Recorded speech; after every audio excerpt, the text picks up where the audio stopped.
En fait, quand quelqu'un pense qu'il est parfait, c'est la mort absolue pour lui.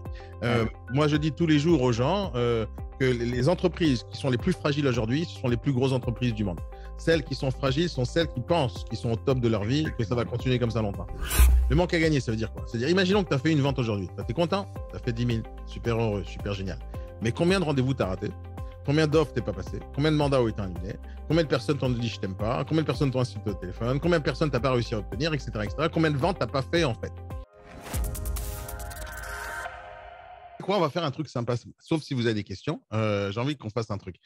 Chacun de votre tour, hein, les plus âgés d'entre nous, ceux qui ont de l'expérience, vous allez me donner tous un principe de base dans votre vie qui fait qu'il faut absolument faire.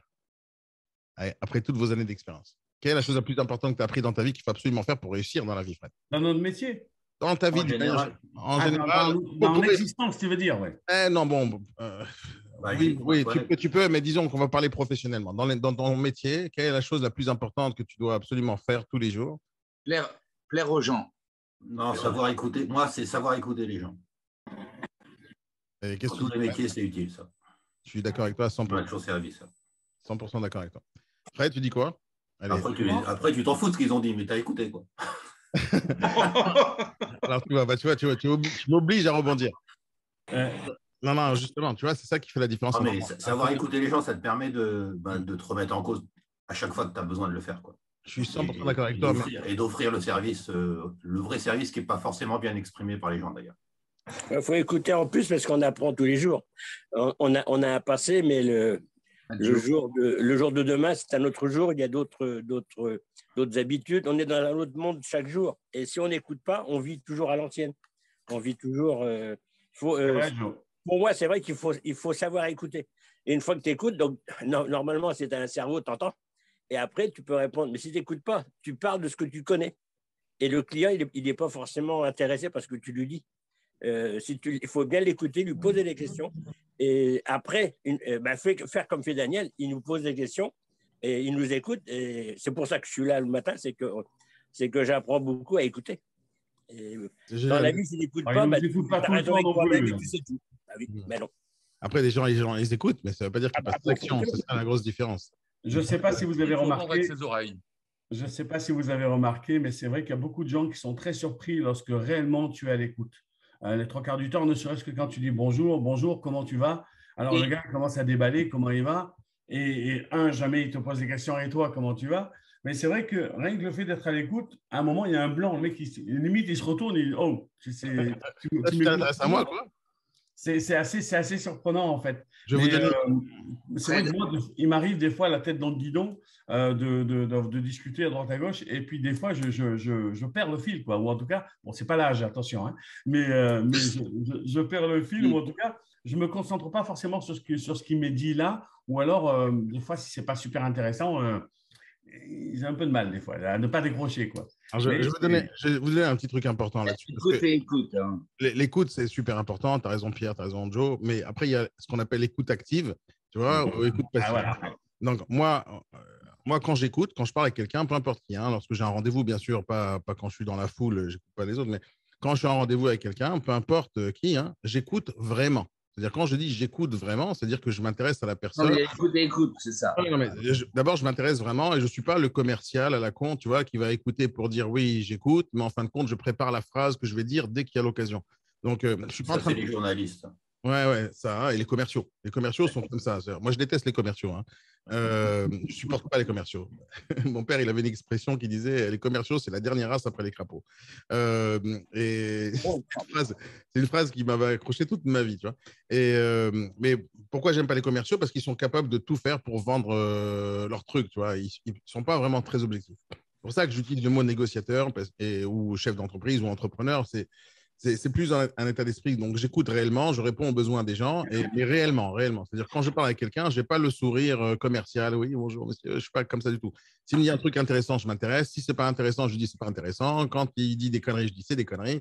Et quand il dit quelque chose, je m'intéresse. Maintenant, je vais donner une petite astuce sympathique pour pouvoir faire que quelqu'un va vous raconter vraiment sa life. Hein, et vraiment, vraiment sa life.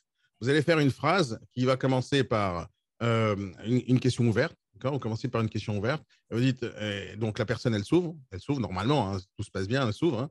Moi, par exemple, à chaque fois que j'ai un rendez-vous avec une personne, peu importe, enfin pas peu importe le domaine, mais ça dépend pour la raison pour laquelle il est venu. S'il est venu me demander de l'aide, ou si je recrute, ou si je fais un premier entretien préalable, j'ai toujours la même question au début d'un rendez-vous, c'est allez-y, racontez-moi tout. D'accord? C'est mon principe. D'accord? Et donc, cette question-là, elle ouvre les portes à tout.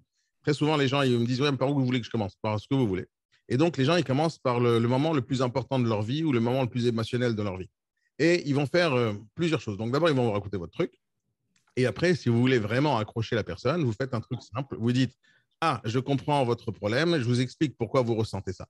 Donc, j'ai compris ça et je vous explique pourquoi vous ressentez ça. Vous ressentez ça parce que. D'accord? Et quand tu fais ça, et en plus, quand tu vas formuler ta phrase, tu vas la formuler d'une sorte où tu vas.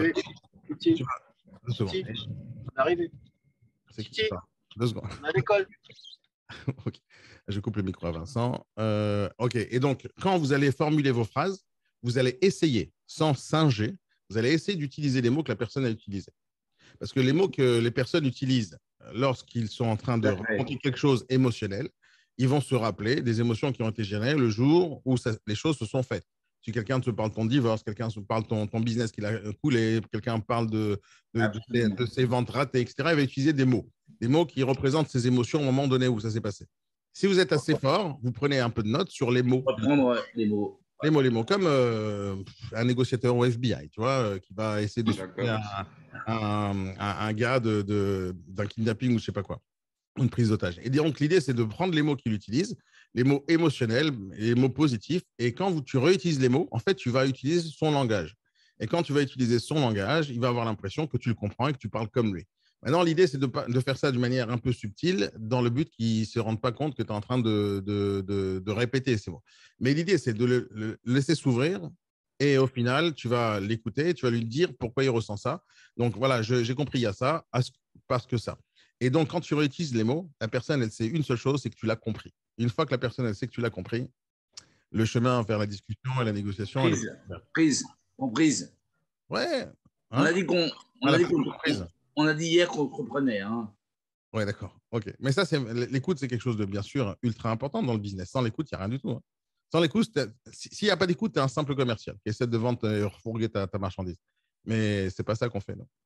Les entrepreneurs, on ne fait pas ça. Les entrepreneurs, on écoute le besoin et on essaie d'y répondre. Et si on ne peut pas y répondre, on dit je suis désolé, je ne sais pas faire. Donc, ça, c'était le bon premier point. Hein, c'est une bonne conclusion. L'écoute. Qu'est-ce qu'il y a d'autre? Franck, qu'est-ce que tu dirais? Ne dis pas la même chose, sinon, ce n'est pas marrant.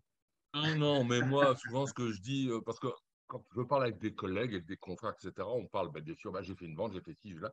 Moi, j'ai toujours fait à la fin du bac qu'on paye les musiciens. Parce que dans l'immobilier, il se passe entre le moment où on a signé un compromis et le moment où on passe chez le notaire, il se passe 3 mois. Et il peut tellement se passer de choses, je dirais, pendant ces 3 mois que j'ai… Franck, on ne t'entend pas très bien, Franck. Ouais. Ah bon? Vous ne m'entendez pas? Rapproche-toi du micro. Tu te rapproches. Rapprocher du micro, ça va comme ça? Là, non, là, tu fais peur. Là. Et là, ça fait moche. Là, j'ai pas de casque. Vous m'entendez ou pas? Oui, vas-y. Non, je disais, en fait, c'est à la fin du bal qu'on paye les musiciens parce que dans l'immobilier, malheureusement, c'est pas parce qu'on a fait signé un compromis que ça y est, c'est torché, c'est vendu. Il peut tellement se passer de choses que voilà, j'ai appris, moi, en tout cas, toutes ces années, de ne pas compter, je dirais, les ventes tant que ce n'est pas signé chez le notaire. Voilà. Tout à fait. C'est un vieux proverbe, hein, tu ne vends pas la peau de l'ours. Ça évite d'être déçu, quoi. Ouais. Surtout aujourd'hui avec les banquiers, c'est compliqué. Hein. Il ne faut pas vendre la peau de l'ours avant de l'avoir tué, c'est une expression vieille comme le monde, mais c'est la réalité. Tout à fait. Des fois, les gens reçoivent des offres. Dans l'immobilier. Ouais, des fois, les négociateurs s'excitent parce qu'ils ont reçu une offre, mais l'offre, c'est pas fini. Hein. Et même, moi, je me réjouis uniquement, enfin réellement, où je pense que la vente est réalisée, uniquement quand je sors de l'acte authentique, c'est tout. Maintenant, de l'autre côté, il faut être capable de se féliciter à chaque étape. Oui. Parce que c'est une étape difficile, tu as pris le rendez-vous, félicite-toi. Ça ne veut pas dire que tu as vendu, mais félicite-toi. Tu as pris le mandat, ok, félicite-toi. Tu as pris quand même. des appels, félicite-toi. Je dire ça, ouais. Etc. Il faut se mettre des petites étapes où tu te félicites, parce que le chemin, il est long en réalité. Tout de même. Le chemin est très long et il faut être capable tout simplement de se féliciter, de regarder le chemin parcouru. Souvent, c'est pondéré, quoi. C'est-à-dire qu'au niveau de mon tableau de bord, je pondère, chaque rendez-vous est pondéré. C'est-à-dire que Une offre, c'est 10%. La signature de compromis, c'est 20%. Voilà. Le financement, c'est 35%. Émotionnellement parlant, ouais. Tu as raison. Et ça permet en même temps, tous les mois, en fin de mois, on se dit, bon, voilà, il y a autant, j'ai fait autant. Bon, voilà, on arrive quand même à quantifier ses efforts. Dans le monde du CRM, dans le monde du CRM, 2 secondes, Fred, je te donne la parole juste après. Dans le monde du CRM, puisque c'est qu'un CRM, hein, c'est un logiciel que normalement vous utilisez de manière générale. Le CRM, c'est Customer Relationship Management. C'est un outil qui va te permettre de gérer ta relation client commerciale avec les clients. Et donc, dans n'importe quel CRM, il y a ce qu'on appelle le scoring. C'est-à-dire que tu vas avoir un module d'affaires ou un module de scoring. À chaque fois que tu as un prospect, tu mets justement ce que tu as dit, Franck. C'est exactement ça qu'on fait. Peut-être que tu l'as inventé tout seul, mais ça existe depuis la nuit des temps. Non, ce n'est pas inventé. C'est ce qu'on fait dans la vente depuis toujours. C'est ça. C'est le scoring. Et donc, tu as raison. T'as raison. Et donc, à la fin de la semaine ou du mois ou de la journée, tu sais quelles sont tes plus grosses chances de vendre. Moi, par exemple, j'utilise le scoring dans l'immobilier d'une manière très simple. Chaud, froid ou tiède. Donc, j'aime pas avoir trop de ramifications. Tu vois, 1, 2, 3. L'ascenseur émotionnel. Ouais, non, c'est compliqué en fait de dire je suis à 10%, à 20%, 30%, 50%, 70%, 80%. Donc, c'est où tu fais genre 10%, 50%, 100%. Moi j'aime pas trop d'options. Tu vois, trop d'options. Alors, j'en prends toujours maximum 3 des options. Même dans les mails, par exemple, sur Gmail, je vais vous montrer ça tout de suite parce que vous avez cette possibilité-là de scorer des trucs. Mais l'idée, c'est que moi, quand je qualifie un prospect, je le qualifie prospect froid, c'est-à-dire qu'il n'y a rien pour l'instant. Mais ça ne veut pas dire que c'est mort hein, quand c'est froid. C'est froid, c'est juste froid. Et donc, quand je mets froid dans mon logiciel, automatiquement, je le rentre dans une partie qui s'appelle le farming. C'est-à-dire qu'il va continuer à recevoir des mails de ma part. Je vais entretenir la relation jusqu'à qu'il devienne ou tiède. Parce que tiède, on ne sait pas où on est. D'accord. Et moi, j'aime pas les tièdes. J'aime pas les tièdes. Je préfère que quelqu'un me dise non, j'aime pas ta gueule. OK, au moins, je sais qu'il est froid. Mais. Et donc, je préfère savoir où j'en suis plutôt que d'avoir le doute. Et donc, je mets ou froid quand il n'y a rien à faire pour l'instant et ou chaud quand il y a quelque chose à faire maintenant tout de suite. Et donc, quand le matin, tu te réveilles et tu regardes ton fichier Excel ou ton CRM et tu filtres selon tous les chauds, tu n'as pas besoin de perdre ton temps avec des gens qui sont tièdes ou froids. Et donc, toute ta vie, tu vas chercher à passer les gens de tiède à chaud ou à froid ou de froid à tiède qui vont passer à chaud. Donc, c'est un process comme ça. Et donc, je réfléchis toujours dans ce sens, de manière très binaire, ou froid ou chaud. Mais je ne dis jamais qu'un prospect froid, il est mort. Même quelqu'un qui me dit « Va te faire voir, Daniel, jamais de ma vie je bosse avec toi », j'ai appris avec le temps que même ça peut changer avec le temps. Ça peut changer. Qu'est-ce que tu voulais dire? Comme CRM. Comment? Qu'est-ce que tu utilises comme CRM? Alors, moi, j'utilise depuis des années maintenant, 10 ans, un outil qui s'appelle Zoho CRM. Alors, j'ai utilisé tous les CRM qui existent. Je les ai tous. Zoho, Z-O-H-O. Attention, ce n'est pas spécialement un outil pour vous. Je vais vous donner un outil pour vous. Il y a plusieurs CRM dans le monde. Hein. Zoho fait partie des 3 plus gros qui existent dans le monde. Hein. Il y a Salesforce, il y a Microsoft Dynamics, et il y a Zoho CRM. Et il y en a 2-3 autres qui sont pas mal aussi. Mais ceux-là sont vraiment géniaux. Maintenant, ça vaut le coup de l'utiliser, hein, sauf pour ceux qui sont un peu néophytes et qui ont un peu de mal avec TikTok. Je conseille d'utiliser un CRM beaucoup plus simple. Et je vais vous donner un seul qu'il faudrait commencer à utiliser, qui est gratuit. Ouais, je te le dis, 2 secondes, France. 2 secondes, je te le dis. Ça s'appelle HubSpot. H-U-B Spot. Ça, c'est un logiciel gratuit qui fonctionne très bien. Comme chaque fois, il y a toujours version gratuite, version payante. Mais celle-là, elle est très bonne, même en gratuit. Ça, c'est déjà très efficace. Maintenant, un bon CRM, c'est quoi? Un bon CRM, c'est un outil qui va te permettre de connecter absolument tout ce que tu as autour de toi, c'est-à-dire ton Facebook, ton Instagram, tes formulaires, tes trucs, tes prospects, et ton mail, enfin tout ce que tu veux pour pouvoir être capable de gérer tous tes prospects, peu importe qui viennent. En fait, l'idée d'un CRM, c'est que peu importe d'où vient le prospect, peu importe d'où vient, à la fin, il doit se retrouver dans le CRM. Et c'est de ton CRM que tu bosses. Et ce n'est pas quand tu as reçu un mail d'un gars, tu commences à traiter le client. Tu prends le prospect, il reçoit un mail, tu reçois un mail, tu le mets dans le CRM et tu commences à travailler sur lui. Un bon CRM, c'est un outil qui va te permettre de suivre l'évolution de ton prospect. C'est-à-dire, tu as parlé avec lui un appel aujourd'hui téléphonique, il faut que ça soit enregistré, hop, appel téléphonique. Qu'est-ce qu'on a dit aujourd'hui dans l'appel téléphonique? Il s'est passé ça et ça. OK, rendez-vous. Hop, le rendez-vous, il doit être notifié comme quoi il y a eu un rendez-vous, etc., etc. Et donc, quand tu rentres dans une fiche prospect, tu vois exactement tout ce qui s'est passé. Maintenant, quand je travaille avec une équipe, par exemple, il faut que l'autre personne qui va gérer ton prospect plus tard, par exemple, tu travailles en intercab ou peu importe, hein, tu dois regarder la fiche et être capable de voir ce qui s'est fait en arrière. C'est pour ça qu'à chaque fois que tu vas appeler Bouygues Télécom ou SFR, ce genre de truc, ils vont te demander ton nom, ils vont vérifier si tu es la bonne personne. Ils rentrent dans leur CRM, qui est très, très complexe dans ces grosses boîtes. En général, ils utilisent un outil qui s'appelle SAP ou un truc similaire. Ce sont des outils ultra, ultra puissants qui coûtent des millions d'argent, des millions d'euros, parce que ça gère tout de A à Z, et la vente, et la prospection, et la qualification, et le suivi, etc. On ne parle pas de ça. C'est des ERP et c'est complexe. Maintenant, un CRM simple, c'est un CRM où tu vas pouvoir tracer l'évolution de ton prospect. Et bien sûr, tu vas arriver jusqu'au bout, c'est-à-dire facturation. Et bien sûr, entre-temps, tu auras le mailing, le farming, et tu as tout ce qu'il faut pour pouvoir traiter les besoins. Et quand quelqu'un te rappelle, toi, imagine, tu as eu un prospect aujourd'hui et dans un an, le mec, il te rappelle. D'où tu sais c'est qui, le gars? D'où tu sais quelle conversation tu as eu avec lui, comment ça s'est passé? Moi, je sauvegarde tout, je crois, depuis 10 ou 15 ans dans mes bases de données. C'est-à-dire que aujourd'hui, quelqu'un qui me rappelle après 10 ans, je sais exactement ce qui s'est passé il y a 10 ans. Alors, j'aurais peut-être pas tous les documents, mais normalement, oui, hein, parce que j'archive absolument tout. Je jette rien. Je jette rien. Tu m'as insulté il y a 3 ans, je le sais. En tout cas, je le saurais. Oui. Vas-y, prends tout maintenant.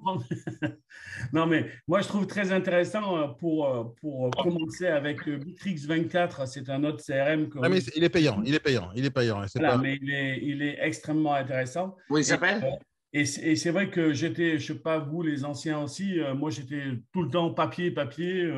Je monte des dossiers, j'en ai partout autour de moi des dossiers avec des noms. Mais là, par contre, quelle facilité maintenant quoi, de prendre l'habitude. Comment il s'appelle, Fred? Pardon? Bitrix 24. BITRIX. Quoi? BITRIX 24. Merci. Bref, peu importe. Outil, mais il est payant. Il est payant. Voilà. Il n'est pas gratuit celui-là, mais notre société donc, prend ça en charge. Et pour le coup, j'ai trouvé ça très, très intéressant. Et effectivement, ce côté je stocke et je sais qui m'appelle quoi, comment, c'est vraiment top. Donc, je suis en train de tout créer, même en créer des nouveaux pour mettre tout en place. Quoi. Je ne veux plus de dossiers autour de moi parce que je vous montre, j'ai des dossiers partout autour de moi. Non, mais ça, c'est pas possible. Il faut juste un ordinateur, c'est tout. Voilà, oui, bah, tu dis ça à toi, mais voilà. Quoi? Non, mais moi c'est pas évident pour moi. Attends, moi, moi non plus. Non, mais François, tu dis pas que tu es trop vieux, Fred, tu vas te faire engueuler par Daniel. Hein. Non, moi, j'ai arrêté. Je vanne pas les vieux, je suis vieux. Arrêtez avec les bêtises. Mais oui, attends. C'est juste de l'humour. Non, Daniel, tu peux pas dire t'es vieux. Tu n'as même pas 50 ans. Ouais, moi, je suis beau gosse, c'est pas la même chose, tu comprends? Ça se voit pas. Attends, j'entends rien. C'est un jeune vieux. C'est un jeune vieux. Un jeune vieux. Un vieux con, Je n'ai même pas 50 ans, c'est un bébé. Fais gaffe, il va prendre des notes, tu vas t'enregistrer. Vous êtes tous enregistrés tous les jours depuis que je vous connais. Ah, bah ça y est. J'ai des dossiers contre vous, tu n'imagines même pas. J'en ai aussi, j'en ai noté. Alors, par contre, j'en ai noté sur papier, moi. Alors, non, tu vois, le papier, par exemple, moi, la façon dont j'utilise, je te montre exactement, c'est comme ça. Voilà, j'ai un cahier que vous ne voyez pas parce qu'il y a le fond vert. Ouais. Et c'est que des gribouillages. C'est-à-dire que c'est au moment où je suis en train de parler à quelqu'un, où je gribouille sur un truc, où je note genre le numéro de téléphone tout de suite, immédiatement, parce que c'est difficile de rentrer dans un document ou dans une application tout de suite, immédiatement. Mais tout ce qui est écrit sur mon papier, c'est des brouillons que je peux jeter le cahier demain, je m'en fous total. Et en fait, c'est juste comme ça pour avoir le stylo sous la main et une feuille sous la main. Tu prends un temps après pour enregistrer immédiatement la conversation. Daniel, tu sais que tu peux quand même changer sur ton téléphone, passer de la conversation à ton répertoire. Non, mais écoute, je maîtrise les outils comme jamais. Arrête, tu te fous de ma gueule, quoi. Moi, je parle informatique, je parle binaire. Moi. Donc, non, mais je comprends tout ça. Il est binaire. Moi, je suis comme dans Matrix. Moi, je suis à l'intérieur de l'appli. Je maîtrise le sujet. Je maîtrise le sujet. C'est pas la question, c'est que… Matrix. Pas Matrix, attention. Daniel, si tu veux. Daniel, je vais le faire, Fred, je te promets, je vais le faire. Je vais le faire, tous les trucs de Fred. Je vais le faire. Si tu veux des conseils, tu nous appelles pour tout ce qui est informatique. Bien sûr. On prend rendez-vous, s'il te plaît, Joe. Ouais, on doit revenir jusqu'à Tours pour pouvoir te voir et te rencontrer. Ne t'inquiète pas, Daniel. Ne t'inquiète pas, on est là. On est là, rassure-toi. On va s'occuper de toi. Non, mais par exemple, quand je parle avec vous le matin, j'ai toujours mon cahier ouvert parce que des fois, vous dites des trucs et j'ai pas envie de t'interrompre en plein milieu, donc je prends des notes. Le cahier ouvert, tu m'as fait peur. Putain, qui nous arrive ce matin, vous êtes chaud. Il s'est passé ce week-end, Joe. Attends, tu as vu la température qu'il fait? Non, mais attendez. Ça va monter en plus. Il y a des applis de rencontre, allez vous amuser là-bas, arrêtez. J'ai l'impression qu'on vous sortez de prison là et dès que vous voyez un mec beau gosse. Je suis désolé, mais les mecs, ça me fait pas grand-chose. Une fois par mois, ça va. Et vous avez remarqué qu'il n'y a que des mecs là? Putain, c'est la folie. Ouais. Ce que je me disais, il n'y a pas une gonzesse. Ouais. Et les femmes après vont Voilà, dire. voilà, une femme. D'ailleurs, quand les femmes qui sont passées. Et après les femmes, ouais, c'est l'égalité. Ouais, vous fermez. Mais elles sont sous Arrête. c'est pour ça qu'on les voit pas. Non, Daniel, non. Je plaisante, les gars. Faut arrêter. Elle ou Conchita. Ah, mais c'est pas ton Elle problème. travaille, Conchita. Tu peux l'appeler ou pas? Mais arrête, ça suffit, François. Doucement avec ma cousine, là. Non. Pardon. François, ça suffit avec ces bêtises-là. Donc, qu'est-ce que je disais?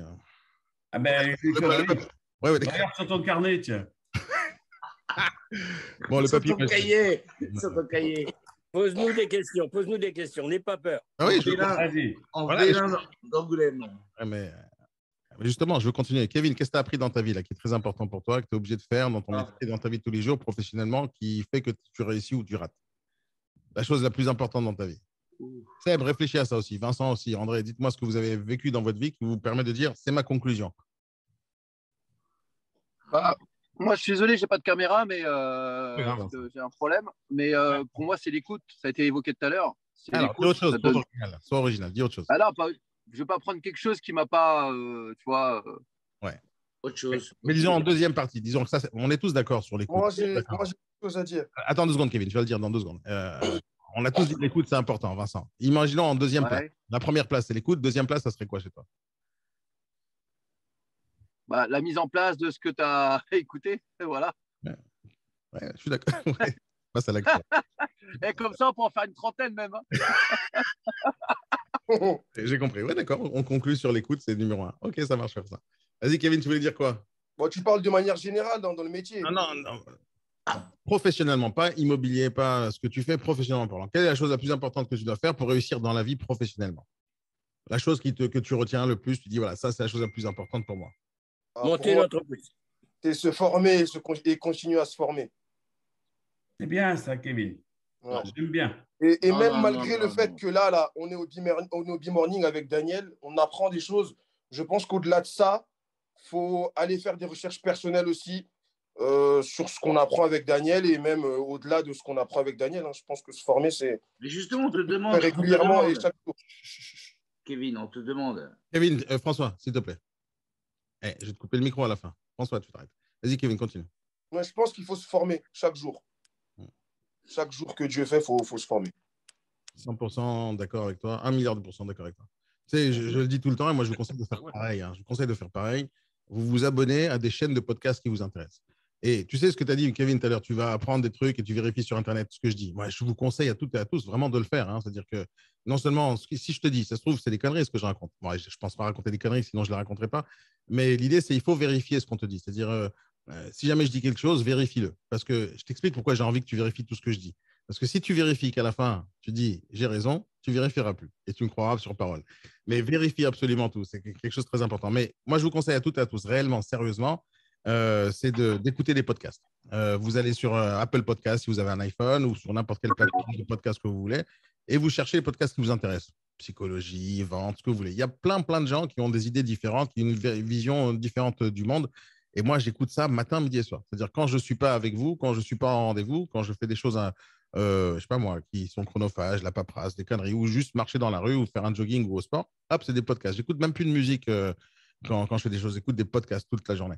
Et les podcasts, je t'assure, ça t'enrichit le cerveau. Il y a quelques personnes qu'il faut absolument écouter dans votre vie.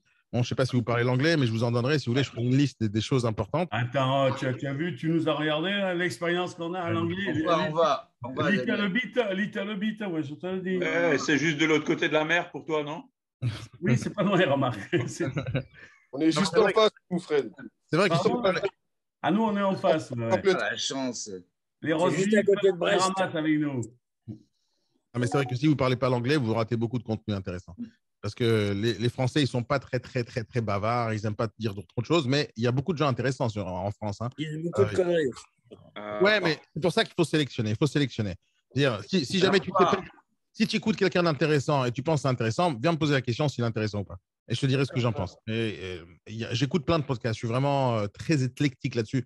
Et j'écoute une tonne de gens différents. Tu vois, as vu le mot, Fred? Tu t'es épaté là. Ah, non, ouais, je suis épaté. Tu Parce fais que moi, de l'éclectisme, j'en ai fait il y a quelques années.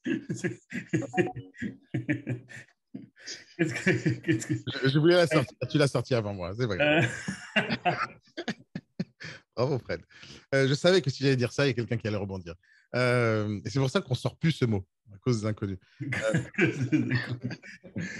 Ouais, il y a plein de gens super intéressants. Il faut juste savoir faire la différence entre le bon et le mauvais. Il y a plein de nazes, c'est vrai. En tout cas, moi, je te dis, si tu veux écouter le podcast de quelqu'un, tu écoutes le podcast d'abord et tu valides l'âge de la personne. Un mec de 22 ans ne l'écoute jamais. 25 ans n'écoute jamais. 30 ans n'écoute pas. Commence à écouter les gens qui ont au-dessus de 40 ans. Et ce n'est pas parce que j'ai un problème avec les jeunes, hein, c'est qu'ils n'ont rien à m'apprendre, les jeunes. Ils ne peuvent pas m'apprendre quoi que ce soit. Même si j'ai appris quelque chose ce week-end de mon fils. C'est un truc de fou ce qui s'est passé ce week-end. Mais je vous assure un truc énorme. Mais si je dois écouter des gens, écouter leurs compétences, leur savoir, leurs connaissances, je ne vais jamais écouter un gars de 25 ans, de 22 ans qui va t'expliquer ce qu'il a fait maintenant. Le problème avec les jeunes de 25 ans, même s'ils sont très intelligents, hein, c'est qu'ils font des belles choses potentiellement, mais ils ne connaissent pas le retour des choses qu'ils sont en train de faire. Des fois, pour vérifier que ce que tu fais, c'est bien, il faut attendre des années pour vérifier le résultat de tout ça. Et donc, les gamins, pour moi, c'est un gamin jusqu'à 25 ans. Donc, les gamins, ils n'ont pas le retour. Ils n'ont pas le retour d'expérience de ce qu'ils font. Donc, ils peuvent te dire, je fais ça, ça marche, mais ça marche, on ne sait pas si ça va durer. Et donc, je préfère écouter les gens qui ont 40 ans minimum, parce que c'est minimum mon âge. Et je sais que. C'est bébé, 40 ans. C'est bébé encore, si tu veux, c'est pas bébé. C'est pas bébé. Moi, j'ai 48, je suis pas bébé du tout. Mais l'idée, c'est qu'après 40 ans, tu as déjà fait pas mal de choses. Hein. Tu as fait pas mal de choses. Tu es sûrement marié, tu as divorcé ou pas. Tu as un business ou pas. Tu as fait faillite ou pas. Tu as essayé plein de trucs qui t'ont appris des choses dans la vie. Un gamin de 25 ans, il n'a jamais expérimenté quoi que ce soit, juste rien. Et donc, déjà, commencez à valider les gens que vous écoutez par rapport à l'âge. Ça ne veut pas dire que si jamais il est âgé, le gars, c'est un mec intelligent. Il faut vérifier une deuxième chose. Donc, tu regardes l'âge et tu regardes les hauts faits. Les hauts faits, c'est les belles choses que la personne a faites. Même les belles choses qu'il a réussies, même les belles choses qu'il a ratées. Parce que les ratés, c'est quelque chose d'important. Moi, on apprend beaucoup plus de choses quand quelqu'un rate que quand quelqu'un réussit. Si quelqu'un réussit tout le temps, tu ne peux pas apprendre des choses de sa part. Ce n'est pas possible. Et d'ailleurs, ça n'existe pas. Donc, quand vous allez vous intéresser à des gens intéressants et intelligents, cherchez à savoir ce qu'il a raté dans sa vie. Et vous regardez, et après, vous allez pouvoir comprendre comment il arrive à ses conclusions. Toutes les conclusions que moi j'ai et que j'essaie de vous donner en mode formation ou coaching, c'est tout simplement mon expérience. Voilà, j'ai appris ça, j'ai fait ça, ça n'a pas marché, ça va marcher. Maintenant, c'est mon expérience. Ça se trouve, quelqu'un d'autre fera la même expérience, ça marchera pour lui peut-être, hein, mais moi, je suis certain d'une chose, c'est qu'on n'a pas le temps dans une seule vie de faire des erreurs et d'apprendre de ces erreurs dans la même vie. Et ça dépend des erreurs que tu fais. Quand tu te trompes de couleur de chaussures quand tu les achètes, ça, c'est pas très grave. Tu achètes une autre juste après. Mais quand on parle business et tu crées une entreprise ou un mariage, etc., ça prend des années pour te rendre compte que tu as fait une connerie. Et donc, tu n'as pas le temps tout le temps de réparer. Des fois, tu ne peux pas réparer ce que tu as fait comme bêtise et il faut juste faire autre chose. Et donc, c'est très important pour moi de regarder les échecs des autres. C'est pour moi la chose la plus importante. Quelqu'un qui n'a pas d'échec, il n'a pas encore réussi. Je ne me rappelle pas exactement des mots exacts que Xavier Niel avait dit, parce que j'avais lu un article sur lui. Xavier Niel, vous connaissez Xavier Niel, le patron de Free. Il avait un associé ou un employé qui bossait chez lui. Et le mec, je crois que c'est l'employé qui a fait ça. C'était celui qui avait créé la boxe au départ. Et si je me rappelle bien de l'article, hein, je n'ai pas envie de dire des conneries, mais bon. Et ce jeune homme-là, qui voulait, je crois, être associé ou avancer dans la vie, avait demandé à Xavier Niel un truc, un investissement ou je sais pas quoi, et Xavier, monsieur Niel ou Xavier Niel lui a dit non, je peux pas bosser avec toi pour l'instant, je peux rien faire avec toi pour l'instant parce que tu n'as pas encore échoué. Il lui avait dit un truc pareil. Et donc, ils n'ont pas avancé sur leur projet ou un truc pareil. Et je suis 100% d'accord avec ce qu'il dit, parce que tu ne peux pas faire confiance à quelqu'un qui ne s'est pas cassé la gueule encore. C'est un peu bizarre ce truc, mais ce n'est pas très possible. Même quand on fait de l'investissement immobilier, par exemple, une banque voudrait bien savoir quelles sont tes difficultés dans la vie et comment tu les as surmontées. Si tu dis, j'ai pas eu de problème dans la vie, il ne sait pas comment tu vas réagir le jour où tu auras un problème. Il ne sait pas. Et les gens peuvent réagir très mal quand ils ont un problème. Est-ce qu'ils se relèvent ou pas? Le plus important, ce n'est pas de se casser la gueule. C'est de comment tu fais pour te relever. Et quand tu montres aux gens comment tu te relèves, hop, où les gens se disent, ah, ce mec, il a du courage, j'ai envie de foncer avec lui, il ne lâchera jamais, on bossera ensemble pendant longtemps, etc. Ou il va dire, c'est juste un gars, on ne sait pas encore ce qu'il a dans le ventre. Une fois, j'étais avec mon entraîneur de boxe et je ne sais pas si je voudrais raconter cette histoire, mais génial, tu vois, je voulais me remettre à la boxe anglaise. J'ai toujours fait des sports de combat, mais la boxe anglaise, ça m'a toujours fait kiffer. Et donc, je cherche une salle. Je vais dans une salle et il y a un entraîneur qui s'appelle Jean-Louis, que je ne connaissais pas. Je veux le voir. Je dis, écoute, tu peux m'entraîner, s'il te plaît, j'ai envie de faire ça. Je vais perdre du poids, prendre plus de muscles, m'entraîner mieux à la boxe. Il me dit, écoute, je vais regarder. Allez, va te taper dans le sac. Il me dit, va taper dans le sac. Je vais taper dans le sac. Une demi-heure plus tard, il revient vers moi et me dit, bon, qu'est-ce que tu as envie de faire vraiment? Je dis, je veux m'entraîner, je vais être plus fort que ce que je suis aujourd'hui.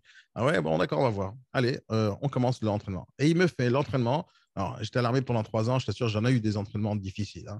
Mais lui, il m'a fait pendant 2 heures et demie un entraînement qu'à l'armée, je n'ai jamais eu. Tu vois, j'ai pas eu. Il m'a fait 3 ans d'Israël. Oui, c'est 3 ans. Et pendant 2 heures et demie, il me tue. C'est-à-dire, à la fin, j'étais à genoux, je ne pouvais même plus le relever. Il continue à me gueuler dessus pour que je me relève. Et je me relève. Et j'étais vraiment, vraiment, vraiment cassé. Je me dis, ça va être, c'est ça l'entraînement, tu m'as tué. Je fais, non, non, ça, c'était juste pour voir si tu étais capable de tenir l'entraînement jusqu'au bout. Ça, c'est pas l'entraînement, c'est pas comme ça qu'on va travailler. Hein. Mais je voulais savoir ce que tu avais dans le ventre. Et à partir de ce moment-là, tout a changé avec lui. Il m'a vu totalement différemment. Et à partir de ce moment-là, il m'a pris sous son aile pendant 2 ans. Et je commençais à m'entraîner avec lui quasiment 3-4 fois par semaine. Et j'ai atteint mes objectifs, ce que je voulais. Mais au départ, son truc à lui, c'était ça. Il voulait voir si jamais j'avais quelque chose dans le ventre. Parce qu'il ne voulait pas perdre son temps avec un gars qui va lâcher en plein milieu. Donc, bien sûr, ce jour-là, quand j'étais arrivé avec lui, j'étais nul, je n'avais plus de forme, j'avais pris un peu de poids aussi, etc. Et c'était très difficile pour moi de rentrer à l'entraînement. Et je n'ai pas réussi à faire tous les exercices. Mais par contre, je ne lâche jamais rien. Et donc, comme il a vu ça, il a dit, c'est bon, ce gars-là, ça vaut le coup de prendre le temps et de l'entraîner. Et moi, je pense que c'est vraiment la chose la plus importante. C'est tous les jours, c'est de rien lâcher, peu importe ce que tu fais. Voilà.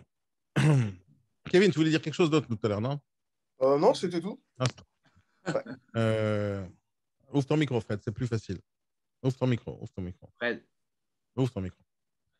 Je voulais dire par rapport à ce que disait Franck tout à l'heure sur le fameux scoring, là, ou en tout cas le fameux pondéré ou autrement, je l'appréhendais pas, moi, ça, jusqu'à présent. Et c'est vrai que au fond de moi, j'ai jamais trop aimé dans toutes les sociétés que j'ai pu faire cette espèce de course aux chiffres, tu sais. Alors je fais ce parallèle-là, mais c'est pas forcément le même. Mais là, tu sais, souvent dans les agences immobilières, tu avais, tiens, un tel a fait tant de chiffre d'affaires, tant de chiffre d'affaires, tant de chiffre d'affaires. Pour certains, c'est positif, pour d'autres, c'est pas positif. Et moi, je trouvais que c'était une forme de jugement. Mais par contre, je suis assez d'accord sur ce que tu disais, Franck, sur le côté pondéré de l'évolution. Et la notion de pourcentage par rapport au chaud, tiède ou froid, c'est vrai que c'est à peser, mais c'est en tout cas intéressant. Et ça peut être bon pour, pas forcément pour tout le monde, mais ça peut être pas mal, je trouve. Fred, tu as dit quelque chose de puissant et important et je vais rebondir là-dessus. Je vais t'expliquer un truc important. Il y a ce qu'on appelle le stress positif et le stress négatif. D'accord? Pression positive, pression négative. Moi, je déteste personnellement la pression négative. D'accord? Je la déteste. C'est-à-dire que, par exemple, réfléchir à un truc du style il faut absolument que je fasse 10 000 euros de chiffre d'affaires ce mois-ci, cette façon de penser, elle est très, très, très mauvaise. Parce que faire le chiffre d'affaires de 10 000 euros, il n'est pas tout le temps dépendant de toi. Parce que quand tu démarches et tu essaies de vendre un truc, ce n'est pas toi qui décides si la personne a envie d'acheter ou pas. Donc, tu ne peux pas. Alors, c'est ce qu'on appelle quand tu te fixes. Alors, je vais repartir un tout petit peu à zéro. Quand tu te fixes des objectifs en chiffres, on appelle ça des objectifs de résultat. D'accord? C'est le terme. Donc, si jamais je me dis à la fin de l'année, je dois faire 100 000 euros, je suis en train de me fixer un objectif de résultat. Si je me dis je dois faire 3 ventes, c'est un objectif de résultat. Quand on réfléchit comme ça, et si un patron réfléchit comme ça, c'est un mauvais patron. D'accord? Ce n'est pas un mauvais patron, excusez-moi, ça peut être une mauvaise personne. Ce n'est pas un bon manager. D'accord? Ce n'est pas un bon manager parce qu'il va mettre de la pression négative sur les gens. Et la majorité du temps, ce qui va se passer au fur et à mesure des années, c'est que la personne, elle lâche l'affaire, elle baisse les bras parce que c'est très difficile d'atteindre ses objectifs de résultat d'une manière constante et régulière sans se mettre sa pression. Moi, je pars du principe que les gens, quand on parle avec des indépendants, des agents commerciaux, etc., ils ont déjà une pression plus énorme que la mienne. Ils ont leur compte en banque qui a une pression, leur banquier qui a une pression, leur femme qui a une pression. Donc, je n'ai pas besoin d'en rajouter une supplémentaire. Donc, c'est pour ça que je ne parle jamais de chiffres et je n'essaie même pas de comparer les gens par leurs chiffres. Surtout que toi, par exemple, tu pourrais dire 40 000 euros par an, ça me suffit largement. Avec ça, je suis heureux. Et moi, je te dis, moi, 40 000, ça ne me suffit pas. Moi, je préfère beaucoup, beaucoup, beaucoup plus. OK, mais ça, c'est mon truc. Moi, je n'ai plus de crédit, je n'ai plus de soucis avec ça. Voilà. Non, chacun son truc. C'est-à-dire, pour moi, vraiment, quand tu travailles, il faut vraiment que tu kiffes ta vie, tu fasses ce qui te rend heureux, etc. Bien sûr, si jamais tu fais que 10 000 € par an, je vais te conseiller de faire plus parce que 10 000, 5 ventes, c'est bon à Paris. Non, c'est pas bon, c'est pas bon. C'est pas la question de bon. C'est chacun regarde midi à sa porte. Maintenant, chacun a son propre truc. Hein. Chacun regarde midi à sa porte. Maintenant, l'idée, c'est quoi? L'idée, c'est quoi? C'est de jamais se fixer. C'est pas jamais, c'est tu te fixes une fois par an un objectif de résultat, c'est-à-dire au début de l'année. Tu te fais un objectif de résultat à la fin de l'année. Mais c'est pas un objectif je dois réaliser. Tu sais, un truc du style, je voudrais bien réaliser ça. Okay. Maintenant, ce que tu dois faire, et de te fixer, ce n'est pas des objectifs de résultats, tu dois te fixer une autre chose. On appelle ça des objectifs de… Moyen. Non. Hein, qu'est-ce que ça dit, Franck? Moyen. Non. Non, j'ai compris, Pierre, moyen. Non, ce n'est pas moyen. Ou presque. C'est un truc, c'est un synonyme. Qu'est-ce que tu disais, Franck? Croissance. De quoi? Des objectifs de croissance. Non, ce n'est pas le bon terme. Après, ça ressemble. Objectif de jouissance. Ah, il y a quelqu'un qui a dit quelque chose. Qui a dit? Jouissance. 2 secondes, François, c'est bon, j'ai entendu 3 fois. Qu'est-ce que tu as dit? Qui a dit une autre chose? Performance. Bravo, qui a dit ça? Sébastien. Bravo, Sébastien. Donc, ce qu'on appelle des objectifs de performance. Alors, c'est le terme. Après, quand tu dis, Pierre, les moyens, c'est à peu près la même chose. Ça ressemble, d'accord? Mais l'idée des objectifs de performance, c'est, imagine que tu veux faire 100 000 € de chiffre d'affaires. La question est, comment tu fais pour les atteindre? D'accord? Donc, si jamais tu sais comment il faut les atteindre, donc tu n'as plus qu'à te mettre des objectifs de performance. Je te donne un exemple. Et c'est exactement ce que je fais avec vous dans les formations. C'est par exemple, il y a une formation que j'espère que vous avez tous fait, c'est le nombre d'or, par exemple. Et donc, ce que j'explique là-bas, c'est un truc super simple. Si jamais tu veux faire 100 000 € de chiffre d'affaires, il y a des trucs de basiques que tu dois absolument faire. D'accord? Donc, par exemple, 2 heures de prospection téléphonique par jour, 2 à 4 heures de prospection terrain par jour, prospection ici dans tous les sens. Parce que si jamais tu te bases sur la prospection, il faut regarder qu'est-ce qui se passe quand tu as prospecté, tu as pris un rendez-vous. Quand tu as pris un rendez-vous et que tu prends un mandat, ça ne marchera pas, c'est du 100% de réussite. Donc, c'est plus combien de rendez-vous tu dois faire pour avoir au final un mandat. Combien de mandats tu dois faire pour avoir au final des appels au téléphone? Combien d'appels tu dois recevoir pour à la fin faire plusieurs temps et temps de visite? Et combien de visites tu dois faire pour pouvoir avoir une offre? Et combien d'offres tu dois avoir pour au final en faire une vente? Et quand tu as fait une vente, combien de ventes tu dois faire pour au cas où il y a quelque chose qui saute en plein milieu? Et donc, l'idée, c'est que quand tu te fixes des objectifs de résultats, du style je veux faire 100 000, tu as oublié toutes les étapes qu'il y a sur le chemin. Et donc, l'idée, ce n'est pas de regarder du tout le résultat. Et moi, je ne me fixe jamais ce genre d'objectif, ni à la fin de l'année, ni à la fin de truc. Moi, j'ai un seul objectif, c'est ma vie à la fin de ma vie. C'est-à-dire comment je veux mourir. C'est-à-dire, qu'est-ce qui va être écrit sur ma tombe? C'est la seule chose qui m'intéresse. Et donc, je te disais que j'allais pas bien.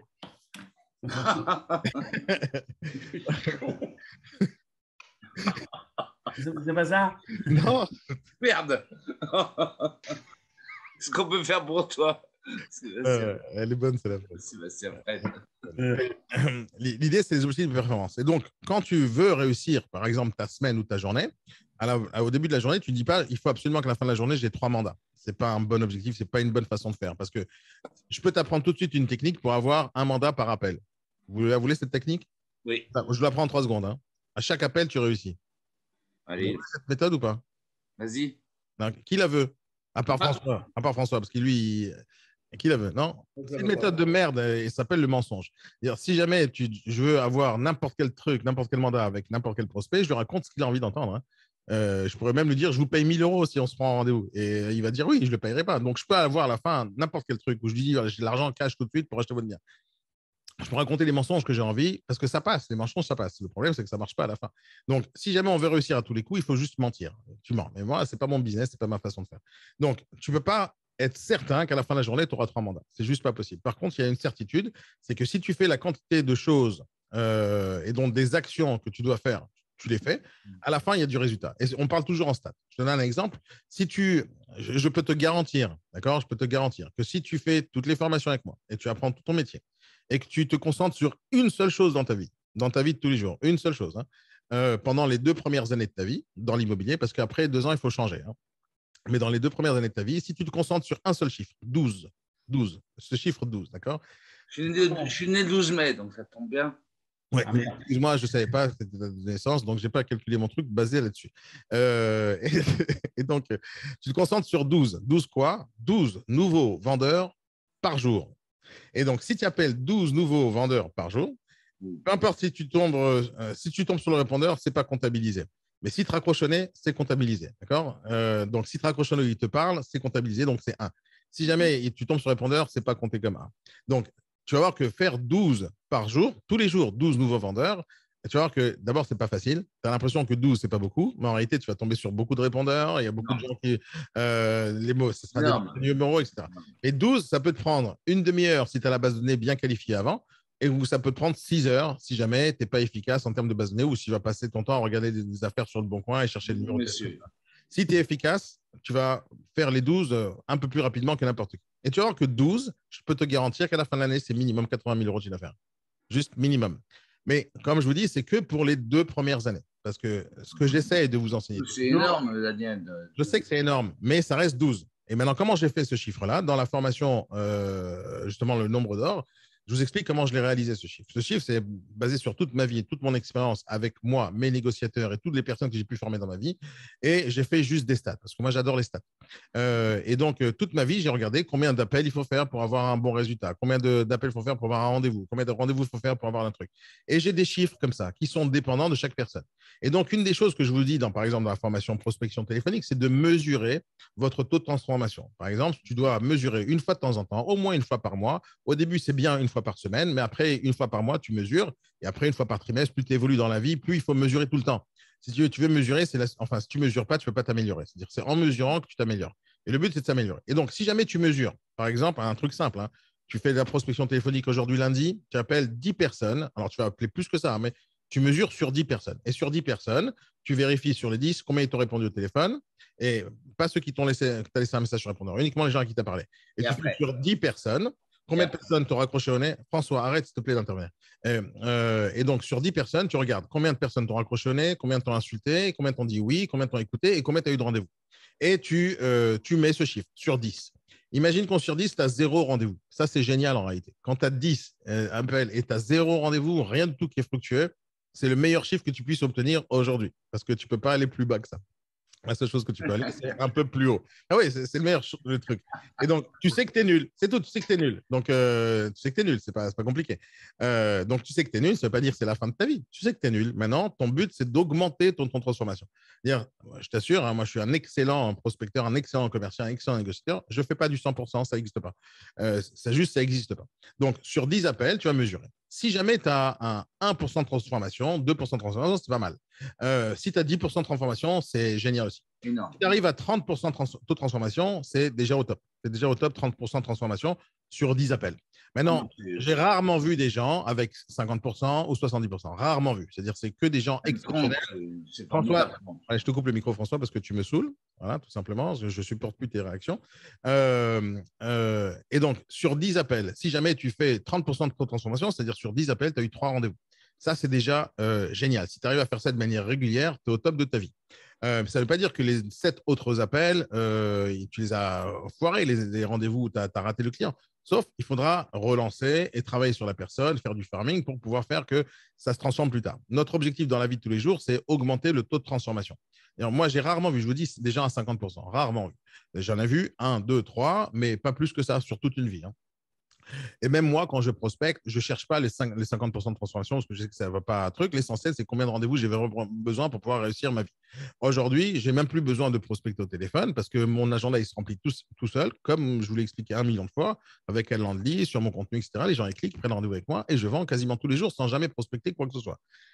Maintenant, l'idée, c'est justement le taux de transformation. Donc, quand tu mesures lundi et tu vérifies, tu as 2 heures de prospection, combien ça te ramène? 10 appels.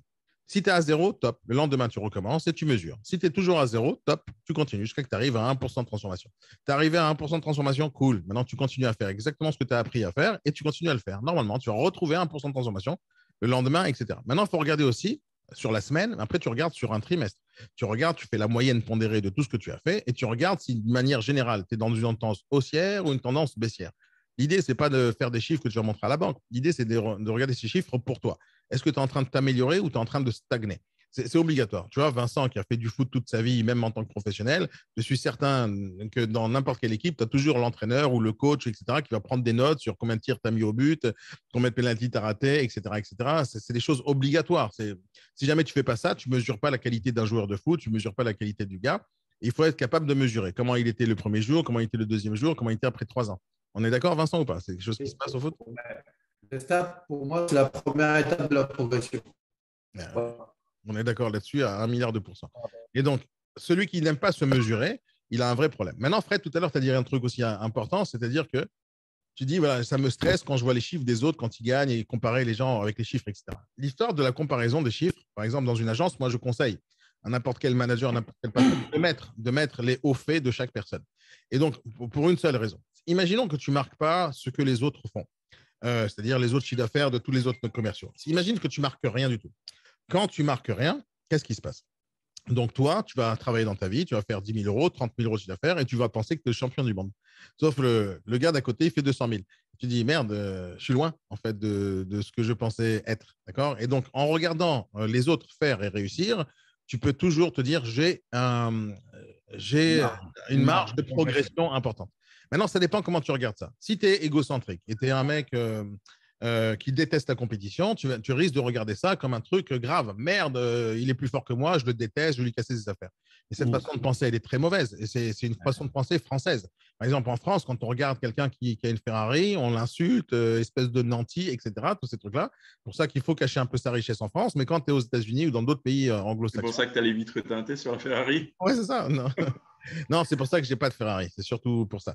Parce qu'aujourd'hui, en France, c'est impossible de faire quoi que ce soit dans ce style-là. Si tu n'as pas deux gardes du corps et une maison bien truc, laisse tomber la Ferrari. On a Mélenchon aussi. Non, mais j'ai eu plein de fois dans ma vie des belles voitures et à chaque fois que j'avais peur de sortir la voiture ou de la garer dehors, parce qu'il y a toujours un fils de je sais pas quoi qui va venir avec sa clé, il va la rayer, juste pour ça, juste pour faire chier, quoi. Et donc, je déteste ça, donc ça m'énerve. Mais aux États-Unis, c'est pas la même chose. Hein. Quand quelqu'un, tu le vois en Ferrari, tu te dis, mais comment tu as fait, mon gars? Explique-moi, j'ai envie de bosser chez toi. Donc, l'état d'esprit, il est un peu différent. Et donc, c'est pour ça qu'il y a beaucoup de Français, surtout dans les agences immobilières, n'aiment pas trop voir le chiffre d'affaires des autres ou afficher le chiffre. Mais toi, il faut que tu changes d'état d'esprit. Quand tu vois quelqu'un qui réussit, il faut juste essayer de comprendre comment lui, il a fait. Et donc, en regardant ces chiffres-là, tu peux que t'améliorer. Maintenant, quand on affiche des chiffres de résultats, donc voilà, chiffre d'affaires de chacun, il ne faut pas faire que ça. C'est-à-dire un manager qui fait que ça, il n'a pas compris les trucs. D'accord? C'est-à-dire qu'il faudrait faire la même chose avec ce genre de tableau. Il a fait 200 000, mais juste en bas, on marque. Il a fait 32 rendez-vous, 25 heures de prospection, un temps de visite, etc., etc. Comme ça, au final, tu sais exactement quand la personne est arrivée à ce chiffre-là. Ça, c'est bien, je trouve. Ça, c'est très, très bien. C'est ma façon de faire. C'est des choses que j'ai dit déjà à Sébastien. On est en train d'essayer de le mettre en place. Pour ça, il y a vraiment des outils à mettre en place, comme le CRM, comme un tableau de reporting pour les négociateurs, parce qu'il n'y a que comme ça qu'on peut afficher des bons chiffres. Et donc, quand tu veux afficher des chiffres, il faut que tu affiches tes chiffres dans leur ensemble. Tu ne peux pas dire que quelqu'un a fait 100 000 et à la fin, tu te rends compte qu'il a fait une seule vente avec un immeuble et il a gagné 100 000 euros de com. C'est pas suffisant, ça. Parce que le chiffre, ça ne veut rien dire tout seul. Ça ne veut rien dire. Si, par exemple, tu vois quelqu'un qui dit, ouais, je suis multimillionnaire, j'ai 15 millions d'euros dans mon compte en banque, ok, mais tu as fait quoi dans la vie? Je suis vendeur de drogue. Ok, super. Ou alors, j'ai hérité. C'est pas la même chose. Le chiffre ne veut rien dire en soi. C'est-à-dire, Maintenant, explique-moi comment tu as fait le chiffre, c'est ça qui m'intéresse. Peu importe les personnes avec qui je parle dans ma vie, il y en a plein qui gagnent plus d'argent que moi, etc. Et tout va bien. Mais la seule chose qui m'intéresse, c'est pas combien d'argent tu as dans ton compte en banque, parce que je ne vais jamais le partager avec moi. Partage-moi uniquement ta méthode. Partage ta méthode pour arriver à ça. C'est la seule chose qui m'intéresse. Et donc, quand tu es assez intelligent et tu as vraiment envie de t'améliorer dans la vie, tu dois être préoccupé matin, midi et soir sur tes chiffres de performance. Et à la fin, tu compares la performance et le résultat. Donc, imaginons que tu as mis en place des choses pendant la semaine et pendant le mois et que tu fais des choses. Voilà. Et à la fin du mois, tu as fait une vente. Okay, tu dois analyser maintenant en arrière. On appelle ça le reverse engineering. Et ce que j'ai fait dans cette formation, c'est exactement ça. C'est je regarde ma vie en arrière, la vie de plein de négociateurs en arrière, et je regarde qu'est-ce qui les a amenés à faire tant et tant et tant de chiffre d'affaires. À une époque, j'avais créé un tableau à l'intérieur de mon propre logiciel qui comptabilisait d'une manière en temps réel toutes les actions que les négociateurs faisaient. Comme dans mon logiciel, il y avait la prospection, il y avait la pige, il y avait absolument tout, les rendez-vous de visite, etc. Donc, j'arrivais à centraliser toutes les informations.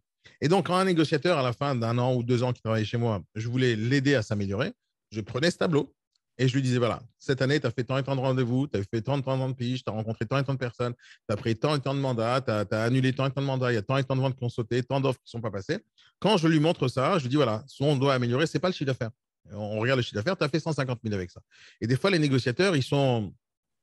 Quand ils gagnent de l'argent, c'est le pire. Enfin, les négociateurs qui ne viennent pas au B-Morning ou qui ne veulent pas apprendre, en général, sont des négociateurs qui ont réussi à faire du chiffre à un moment donné dans leur vie. Et donc, ils se contentent de ce qu'ils savent faire. Et ces gens-là, ils n'ont rien pigé dans cette vie. Tu vois, c'est trop marrant parce qu'hier, je vois une vidéo sur TikTok, trop génial. Il y a un mec, un gars, il se balade avec son téléphone, iPhone, il filme des nanas. Mais en général, il va filmer des belles nanas. Il va leur poser la question, d'entre 1 à 10, tu te notes combien? Et toutes les nanas qui étaient belles déjà à la base, ils disaient, moi, je suis un 10. Tu connais le principe de mettre des notes à des filles. Et donc, il disait, toutes les nanas à qui il a posé la question, fait, moi, je suis un 10. Et elle se l'a pété, je suis un 10.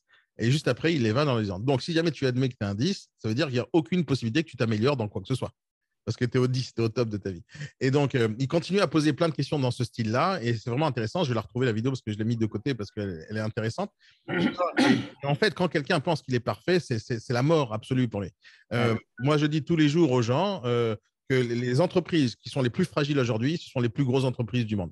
Celles qui sont fragiles sont celles qui pensent qu'ils sont au top de leur vie et que ça va continuer comme ça longtemps. On m'a dit il y a quelques jours, ouais, mais tu vois, cette entreprise a fait 10 millions d'euros, elles ne sont pas sur Facebook. Ouais, mais ça ne veut pas dire qu'elle va rester une entreprise dans quelques années. Ça va complètement couler si elle ne se met pas à la page. Peu importe le chiffre d'affaires que tu fais, tu peux basculer en 3 secondes et demie. C'est-à-dire, il suffit que tu ne prennes pas le bon tournant au bon moment. Hop, il y a un truc qui s'appelle Kodak, il y a un truc qui s'appelle Yahoo. Ils ont disparu de la planète, ces gens-là, juste parce qu'ils n'ont pas pris le tournant. Donc, ça peut arriver à n'importe qui. Et pour éviter que ça arrive, il faut juste jamais regarder ni son compte en banque, ni son chiffre d'affaires annuel. Il ne faut pas le regarder. Il faut juste comparer ce que tu voulais obtenir et ce que tu as obtenu par rapport à toutes les actions que tu as mis en place. Si tu as fait 100 000 euros de chiffre d'affaires, regarde toutes les actions que tu as mis en place. Tu vas améliorer ton chiffre d'affaires, tu augmentes les actions que tu as mis en place ou tu les améliores. Une des choses que les gens ne savent pas faire, c'est par exemple comptabiliser le manque à gagner. Et c'est pour ça que ce que tu as dit, Franck, c'est quelque chose d'important tout à l'heure sur le scoring. Le manque à gagner, c'est quoi? Le manque à gagner, c'est la chose que personne ne fait attention. Et personne ne se focalise là-dessus. Le manque à gagner, ça veut dire quoi? C'est-à-dire, imaginons que tu as fait une vente aujourd'hui. Tu es content? Tu as fait 10 000. Super heureux, super génial. Mais combien de rendez-vous tu as raté? Combien d'offres t'es pas passé? Combien de mandats ont été annulés? Combien de personnes t'ont dit je t'aime pas? Combien de personnes t'ont insulté au téléphone? Combien de personnes t'as pas réussi à obtenir, etc., etc. Combien de ventes t'as pas fait en fait? Et donc, le manque à gagner, c'est la chose la plus importante. Parce que si jamais tu regardes que ce que tu réussis, tu vas te la péter. Tu dis, ouais, j'ai réussi ça, j'ai réussi ça, j'ai réussi ça. Oui, mais tu n'es pas en train de nous dire ce que tu as raté. Et quelqu'un qui ne rate pas, ça n'existe pas. Donc, ça ne peut pas exister quelqu'un qui ne rate pas. Et donc, si jamais tu as fait une vente parmi 10 mandats, tu vois, il y a plein de négociateurs qui ont 40, 50 mandats. Ils me disent, ouais, sur 50, je vais sûrement en vendre un. Sauf qu'ils ne sont pas en train de dire qu'ils en ont vendu un. Ils sont en train de dire qu'ils ont raté 49 ventes. C'est ça qui est compliqué. Et donc, quelqu'un qui a 50 mandats, il en vend un par mois, c'est un naze. C'est juste un naze. Ce n'est pas un gars qu'il faut recruter. Hein. Donc, quelqu'un qui a 50 mandats, il en vend un, c'est pas bon. Quelqu'un qui a 5 mandats, il en vend un, c'est très bien. Quelqu'un qui a 3 mandats, il en vend 3, c'est génial. Il a 100% de réussite. Donc, l'idée, c'est qu'est-ce que tu as fait comme action qui t'a amené à ça?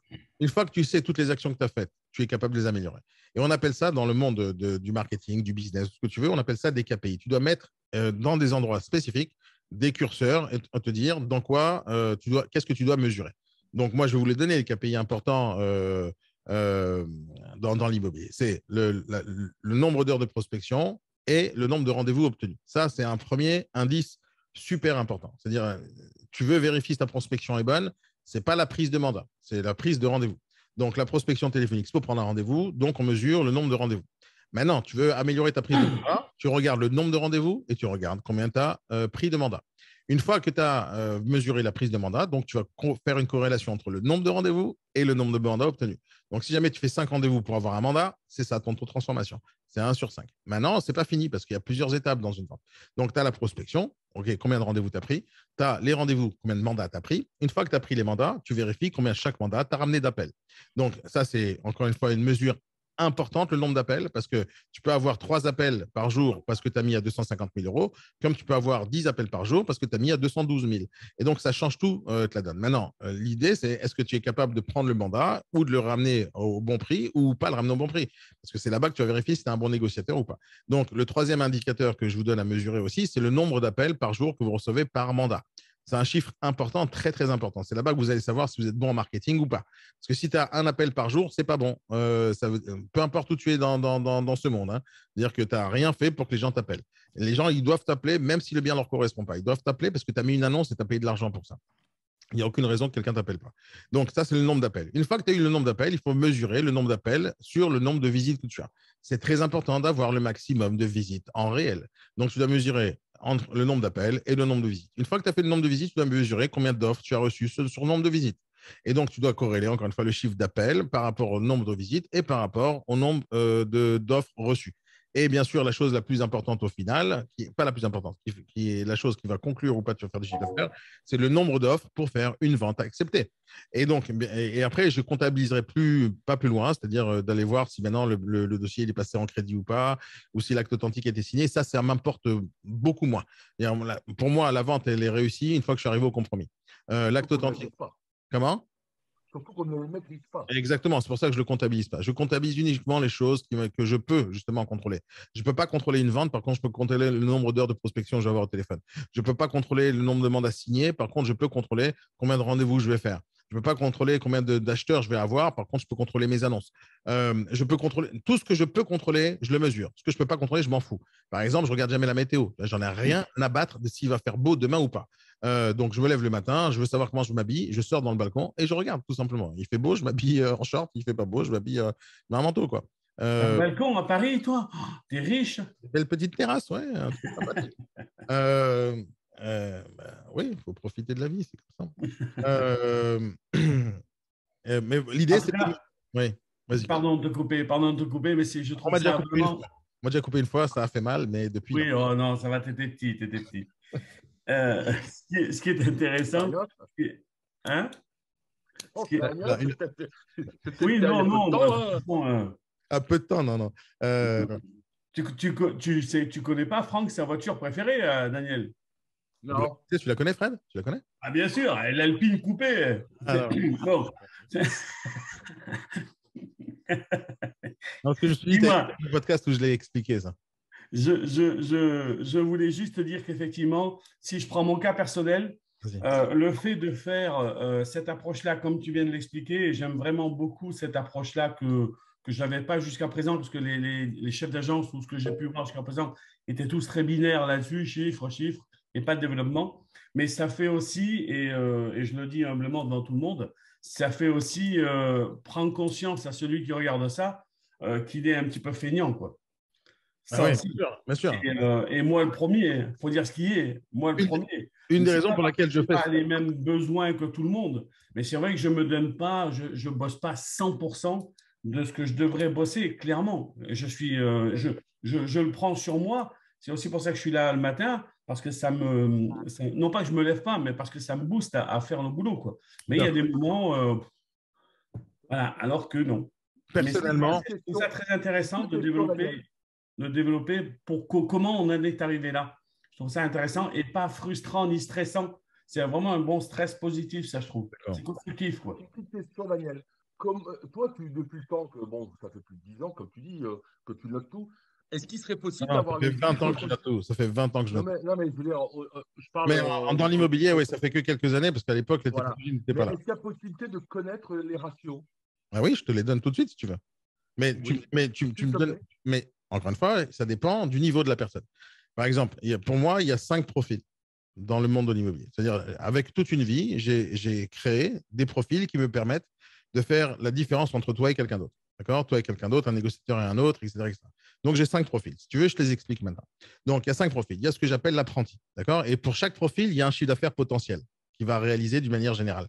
Maintenant, encore une fois, moi, je pars du principe que je m'en fous du chiffre d'affaires que tu as envie de réaliser. D'accord? Je m'en fous totalement du chiffre d'affaires que tu as envie de réaliser. Moi, mon seul travail que je fais avec vous tous les jours, c'est de vous faire arriver à ce que vous voulez arriver. D'accord? Et de vous faire obtenir le potentiel total de ce que vous avez envie d'obtenir. C'est-à-dire, si jamais tu es capable de faire 100 000 et tu te limites à faire 10 000, je vais te mettre des claques. D'accord? Mais si tu n'étais pas capable de faire 100 000, tu es capable de faire 30 000 et que tu fais que 25 000, je vais te mettre des claques aussi. Parce que l'idée, c'est combien tu es capable de faire. Ça changera. Je ne vais pas te pousser à devenir millionnaire alors que tu n'es pas capable de parler français aujourd'hui.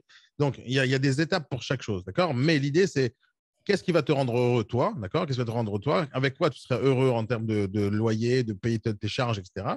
Qu'est-ce qui va te et où tu as envie d'aller? Si quelqu'un me dit, moi, j'ai juste envie d'avoir de l'argent tous les mois, j'ai envie de gagner ma vie, etc. OK, c'est un objectif précis. OK, on va tout faire pour qu'il gagne 2 000 à 3 000 euros par mois parce que quand je donne le chiffre à quelqu'un, je dis, écoute, tu veux gagner que 100 000? Mais OK, c'est quoi tes charges? Si le mec me dit, j'ai 100 000 euros de charges, OK, tu ne peux pas faire que 100 000, ce n'est pas suffisant, il faut aller vérifier beaucoup plus. Donc, tout dépend de ce que la personne doit obtenir par rapport à sa vie de tous les jours et ce qu'il a envie d'arriver. Une fois que quelqu'un me dit, j'ai envie d'arriver là-bas, moi, mon seul travail, c'est de l'amener là-bas. Dire que quand je parle avec des patrons d'agence, ce n'est pas la même chose que quand je parle avec un négociateur. Un patron d'agence me dit je fais 1 million, bon, ok, je veux faire 2 millions. Super, on va faire le chemin. Il n'y a aucun patron d'agence qui me dit j'ai envie de gagner moins. Ça n'existe pas. Ben, c'est des négociateurs des fois qui se limitent à leur truc. Maintenant, selon les profils des personnes, j'ai analysé sur toute une vie, j'en ai créé 5 profils. Ces profils-là, ils m'aident en tant que manager, en tant que directeur, en tant que recruteur, en tant que formateur, en tant que coach, d'être capable d'analyser tout de suite quelqu'un juste en le mettant dans une case. Maintenant, ces cases, elles ne sont pas figées pour le restant de sa vie. Elles sont figées dans le temps, au moment où je te parle. Donc, il y a 5 profils. Et en fait, ça commence à partir du début. Et l'idée, c'est dans l'évolution. Donc, il y a 4 profils qui correspondent à quasiment tout le monde. Et il y a un dernier profil, le 5e, qui est à part. Et donc, le premier profil, c'est apprenti. Apprenti, c'est quelqu'un, ma définition, hein, l'apprenti chez moi, c'est quelqu'un qui, en général, il est jeune, entre 18 et 25 ans. Il n'a jamais eu d'expérience commerciale dans sa vie. Il n'a jamais été entrepreneur dans sa vie. Il n'a jamais eu de job de manière générale dans sa vie. Et donc, il se lance dans l'immobilier ou ailleurs. Enfin, tous les profils que je te donne, ils sont bons pour n'importe quel métier. Quand on parle de n'importe quel métier. Et donc, l'apprenti, c'est quelqu'un qui n'a aucune expérience dans sa vie et surtout pas dans l'immobilier parce que on parle d'immobilier maintenant. Donc, un apprenti, d'une manière générale, il va avoir 90% de turnover. Donc, dans le mois qui suit, 90% vont lâcher l'immobilier ou dans les 3 mois qui suivent ou dans les 6 mois qui suivent. En général, les apprentis, s'ils font 10 000, 20 000 euros de chiffre d'affaires à l'année, champion du monde. C'est champion du monde. Mais si jamais ils ont fait à l'année un chiffre d'affaires, en général, ils vont poursuivre l'immobilier, ils vont réussir, ils vont continuer à cartonner parce qu'ils sont apprentis, ils ne connaissent rien. Donc, un apprenti, c'est quand même quelqu'un qu'il faut que je lui apprenne à serrer la main. Il faut que je lui apprenne à parler. Il faut que je lui apprenne à dire bonjour. Il faut que je lui apprenne les bases. Donc, l'apprenti, c'est vraiment le niveau le plus bas dans l'expérience de vie. Pas dans l'intelligence, dans l'expérience de vie. Après l'apprenti, tu as ce que j'appelle le débutant. Donc, le débutant, c'est pas un débutant dans la vie, c'est un débutant dans l'immobilier ou dans le métier en question. Donc, un débutant, il peut être, c'est pas un apprenti, donc il est un peu plus âgé, il a peut-être entre 25 et 30 ans d'une manière générale, mais il peut être aussi avoir 25 ans, mais il a eu de l'expérience dans la vie et une expérience commerciale. Et donc, il est débutant dans l'immobilier. C'est-à-dire qu'il a fait des choses, il a parlé avec des gens, il a vendu des trucs, il a peut-être eu une affaire, il a peut-être acheté un bien immobilier, ou il a fait quand même des choses dans sa vie, mais il ne sait pas faire ce métier précis. Et donc, ça marche pour tous les domaines. C'est-à-dire quelqu'un qui veut travailler dans un magasin, chez un ophtalmologiste, peut-être en tant que vendeur, chez un opticien, excuse-moi, il veut vendre des lunettes. Ok, s'il n'a jamais vendu de lunettes, il sera débutant chez moi. Mais il ne sera pas apprenti s'il avait vendu des voitures auparavant. Donc, l'idée, c'est est-ce que tu connais ton métier d'immobilier? Non, hop, tu es débutant. Donc, un débutant, d'une manière générale, dans ma définition du débutant, il va faire entre 30 et 50 000 euros la première année, d'une manière générale, et il pourra arriver à 80 000 dans la deuxième année s'il travaille bien, d'accord, s'il travaille sérieusement. Ça, c'est le débutant. Après le débutant, il y a ce que j'appelle l'intermédiaire. Donc, l'intermédiaire, c'est quelqu'un qui n'est pas du tout débutant. Donc, justement, il connaît le métier d'immobilier, il maîtrise le sujet, il est peut-être même excellent dans son métier, sauf il ne gagne pas sa vie grâce à l'immobilier. Donc, il n'arrive pas à faire du chiffre d'affaires ou il n'a pas envie de faire du chiffre d'affaires uniquement dans l'immobilier. Donc, il fait un certain chiffre d'affaires, mais il n'en gagne pas sa vie. Ou il a un deuxième job, ou je ne sais pas ce qu'il a. En gros, il ne gagne pas sa vie grâce à l'immobilier. Et donc, ses revenus ne viennent pas que de l'immobilier. Donc, ça, c'est l'intermédiaire. Au-dessus de l'intermédiaire, il y a ce que j'appelle le confirmé. Il n'y a pas de différence entre l'intermédiaire et le confirmé. À une chose près, c'est que le confirmé, il gagne sa vie dans l'immobilier. Donc, il ne fait que ça. Et grâce à ça, il gagne sa vie. Donc, il ne fait pas un autre job. Il n'a pas d'autres sources de revenus. Il n'a que l'immobilier. Et donc, le confirmé, c'est quelqu'un à qui je n'ai pas besoin d'expliquer des choses parce qu'il connaît son métier et donc il fait du chiffre d'affaires tout seul. Et le dernier profil, et donc, excuse-moi, l'intermédiaire, je m'en fous du chiffre d'affaires en réalité, mais parce que comme il ne fait pas ce travail à plein temps, il ne gagne pas sa vie dans l'immobilier, donc il sera sûrement en dessous des 50 000 euros de chiffre d'affaires TTC à la fin de l'année.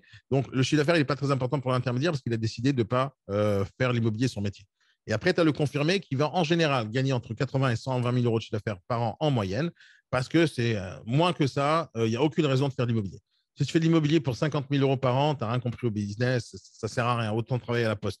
Tu peux travailler dans n'importe quel job salarié, avec quelques avantages, tu as un peu de talent. 50 000, c'est facile d'avoir dans n'importe quel job quand tu as des compétences. À l'année, annuelle, ce n'est pas grand-chose, 50 000 quand tu parles brut. Hein, c'est 25 000, 30 000 euros net. Hein. Ce n'est pas grand-chose. Hein. Mais 50 000, si tu fais moins que 50 000 dans l'immobilier, faut pas choisir ce métier. Hein. Donc, il faut vraiment chercher plus parce qu'on travaille quand même beaucoup plus dur que n'importe quel boulot. Et donc, il faut viser les 100 000. Donc, un confirmé, en général, ça ne veut pas dire qu'il n'y a pas des confirmés qui font 600 000 et 500 000, ce n'est pas la question. Mais en général, en moyenne, ils vont faire entre 80 et 120 000 d'une manière régulière chaque année. Et c'est ça le plus important, c'est la régularité, donc gagner toujours des sous. Et au-dessus de ça, et le dernier profil qui ne correspond pas à tout le monde, parce que tous les autres, c'est une question d'évolution. Donc, tu commences apprenti, après tu vas débutant, après tu vas intermédiaire, après tu confirmé, et après, il y a l'expert. L'expert, c'est celui qui sort du lot. L'expert, ce n'est pas du tout celui qui va faire le plus de chiffre d'affaires dans l'agence. Ce n'est pas du tout le meilleur commercial. Par contre, c'est le seul qui a des compétences managériales. C'est le seul qui est capable de comprendre pourquoi il fait des erreurs. C'est le seul qui est capable d'apprendre de ses erreurs. Et c'est le seul qui est capable de dire « je suis capable de modifier ça et grâce à mes corrections, je vais m'améliorer ». Et en plus, il a une pédagogie. Il est capable d'être pédagogue et de transmettre son savoir aux autres. Et c'est le genre de personnes qui sont capables d'être managers demain. C'est-à-dire, quand tu vas prendre un commercial, négociateur confirmé et tu dis va manager des gens, ce n'est pas sûr que ça marche. Prends un expert. Un expert, ce n'est pas une question de chiffre d'affaires. C'est une question, c'est est-ce qu'il est capable de comprendre. Ça ne veut pas dire qu'il ne fait pas de chiffre d'affaires, hein, parce qu'il doit faire du chiffre d'affaires pour pouvoir être capable d'expliquer aux gens les autres choses. Mais l'idée, c'est pas celui qui va matin, midi, soir tout faire pour gagner l'argent. Parce que lui, il a une autre envie dans sa vie. C'est de transmettre ou d'accompagner ou de manager ou de diriger. Il a une autre vision de sa vie professionnelle. Mais surtout qu'il est capable de transmettre. Donc, apprenti, débutant, intermédiaire, confirmé, expert. Donc, vas-y, Franck. Non, mais vas-y, termine, mais ce n'était pas le sens de ma question. J'ai du mal à m'exprimer. Ah, vas-y, c'est pas grave. Réexplique. Elle était bonne. L'explication était bonne quand même. Moi, je me suis retrouvé dans une. La moyenne, c'est combien, par exemple, de prospection, c'est-à-dire combien d'appels pour faire. Ah oui, mais c'était la suite. C'était la suite. Parce que l'apprenti, tu comprends que l'apprenti, il peut faire 100 appels par jour, il ne va pas réussir. Parce que... Non, mais la moyenne. Non, mais encore une fois, pourquoi je te dis les profils? Parce qu'il faut que je te mette dans une catégorie pour te donner les indicateurs. Tu comprends? Si je te mets l'indicateur de l'apprenti, tu ne vas pas t'y retrouver. Parce que l'apprenti, il n'y connaît rien. D'accord? Donc, moi, déjà, toi, Franck, tu es minimum un confirmé chez moi. La seule chose que je ne sais pas encore, c'est est-ce que tu es capable de transmettre ou tu as envie de faire ça? Moi, je pense que oui, parce que je te connais un tout petit peu et je vois comment tu réfléchis et tu as envie d'ouvrir une agence. Donc, apparemment, c'est le genre de choses qui t'intéresse d'aller transmettre et de faire ça aux autres. Donc, pour moi, tu es potentiellement un expert. Pour ça, il faut que je valide certains points avec toi que je vais voir au fur et à mesure du temps et je te dirai si tu es un expert ou pas. Mais moi, je pense déjà, professionnellement parlant, tu es un expert, mais pas dans ma définition. D'accord? Dans ma définition de l'expert, c'est celui qui est capable de transmettre et qui a de la pédagogie en lui et qui est capable de transmettre les bonnes choses, d'être un leader, etc. Ça, c'est ma définition de l'expert. Mais toi, dans ton métier, tu es expert. D'accord? Donc, un indicateur pour les gens comme toi, minimum confirmé, je te donne tous les indicateurs. C'est sur le nombre d'appels en prospection sur 10, taux de transformation, tu dois avoir minimum 3. D'accord? 30%, excuse-moi. Donc, c'est sur 10 appels, tu as 3 rendez-vous. Ça, c'est le minimum que tu dois savoir obtenir tous les jours. Tu as moins que ça, tu n'es pas aussi confirmé que tu le penses. Après, sur le nombre de rendez-vous, tu dois avoir minimum un taux de transformation de 1 sur 3. C'est-à-dire que sur 3 rendez-vous, tu dois en transformer un en mandat. Et si tu transformes 0, ce n'est pas très grave parce que l'idée, c'est sur la semaine, sur l'année, combien de rendez-vous tu as fait. Donc, c'est très difficile de regarder sur une journée parce que c'est comme dans notre business en tant qu'entrepreneur, tu regardes, quand quelqu'un pose la question, combien de salaire tu prends? Mais je ne réfléchis pas en salaire, moi. On ne réfléchit pas salaire quand tu es chef d'entreprise. Tu réfléchis en dividende, tu réfléchis en chiffre d'affaires annuel, etc. Tu ne réfléchis pas en mode salaire. Et donc, quand tu regardes le résultat, tu peux le regarder sur une journée, mais ça ne va pas spécialement parler. Il faut regarder tous les jours pendant une certaine période. Et cette période-là, à la fin, tu fais une moyenne pour regarder si tu es dans une tendance de merde ou tu es vraiment nul. Tu comprends? Si par exemple, tu as une journée, tu fais 0, 2 journées, tu as fait 0, 3 journées, tu fais 0, et après, pendant les 3 jours qui suivent, tu as fait des relances et d'un coup, tu obtiens tous les rendez-vous de tout le monde, ça va te casser la moyenne ou ça va te la faire monter. Donc, il faut regarder sur une certaine période. Un mois, c'est très bien. Une fois par trimestre, c'est très bien aussi. Mais si tu fais sur 10 ans, ce n'est pas bon. Donc, il faut regarder vraiment au jour le jour pour noter. Tu regardes au jour le jour pour noter et après, tu fais le point une fois par semaine, une fois par mois et tu regardes en arrière si jamais les choses sont passées. Oui, Vincent. Ouais, après, il y a aussi un expert, la préparation du phoning aussi qui fait la différence. Bien sûr. Comment tu prépares? Je ne sais pas, j'ai ton téléphone, donc peut-être tu en as parlé, mais comment tu prépares ton phoning? Ça, c'est pour moi, j'encadrais des commerciaux qui phonaient tous les jours et être dans le chaud, dans le froid, c'est complètement différent. Mais je suis d'accord avec toi à 100%, Vincent. C'est pour ça qu'un manager est capable d'organiser le phoning pour ses collaborateurs parce qu'il comprend ce qu'il faut mesurer. C'est ça qui fait la différence entre quelqu'un qui analyse ce qu'il fait et celui qui fait et qui et qui ne réfléchit pas. Il y a des gens, par exemple, qui ont un talent. Tu vois, ils ont un super talent, ils chantent bien, ils ont une belle voix. Mais de l'autre côté, ils arrivent nulle part. Ils sont ni en train de faire des concerts, ni des grandes stars, ni rien. Pourquoi? Parce qu'ils ont pris leur talent, ils l'ont gardé comme ça, ils chantent sous la douche, ils font des karaokés. De l'autre côté, si tu as envie d'être champion du monde, tu prends des cours de chant, tu vas chercher à faire des auditions, tu commences à bosser dur pour pouvoir arriver là où tu as envie d'arriver. Donc, le talent ne suffit pas. Ou les compétences ou la tchatch, ça ne suffit pas. C'est-à-dire, j'ai de la tchatch, oui, super, mais bon, ce n'est pas ça qui fait que j'ai réussi. C'est la tchatch, ce n'est pas suffisant. Il faut l'améliorer, ce truc, au fur et à mesure des années. Donc, oui, tu as 100% raison. L'expert, c'est le genre de personne qui fait ça, qui réfléchit à tout ça. Maintenant, Franck, j'ai envie de continuer avec toi. Donc, il y a sur un confirmé, d'accord? Ce qu'il doit chercher à obtenir, c'est un taux de transformation de 30% sur l'appel. Il doit chercher à obtenir un rendez-vous sur 3 au minimum. Ça ne veut pas dire que tu ne peux pas rater cette journée où tu as 0 sur 0, parce que l'idée, c'est que moi, ce que je vous explique en formation, c'est de ne pas chercher à prendre des mandats quoi qu'il arrive. C'est-à-dire, si tu as 3 rendez-vous, ce n'est pas obligé, tu prennes les 3 mandats. Moi, je ne prends pas les mandats parce que quelqu'un me dit, c'est bon, je signe. Je prends le mandat à une seule et unique condition, j'en ai déjà parlé 1 million de fois, c'est si le vendeur est négociable. Si le vendeur est négociable, je prends le mandat. S'il n'est pas négociable, je me barre, même si lui veut signer. Je ne prends pas le mandat quoi qu'il arrive. Donc, l'idée, c'est combien sur 3 rendez-vous, j'ai eu des bonnes personnes et j'ai signé un mandat. Donc, d'autres transformations donc 1 sur 3, c'est très bien. D'accord? Si tu fais 1 sur 3 rendez-vous, tu obtiens un mandat, c'est très bien. D'accord? C'est très bien. Ça voudrait dire que et moi, je vous pousse tous les jours en termes de prospection téléphonique d'obtenir 3 rendez-vous par jour.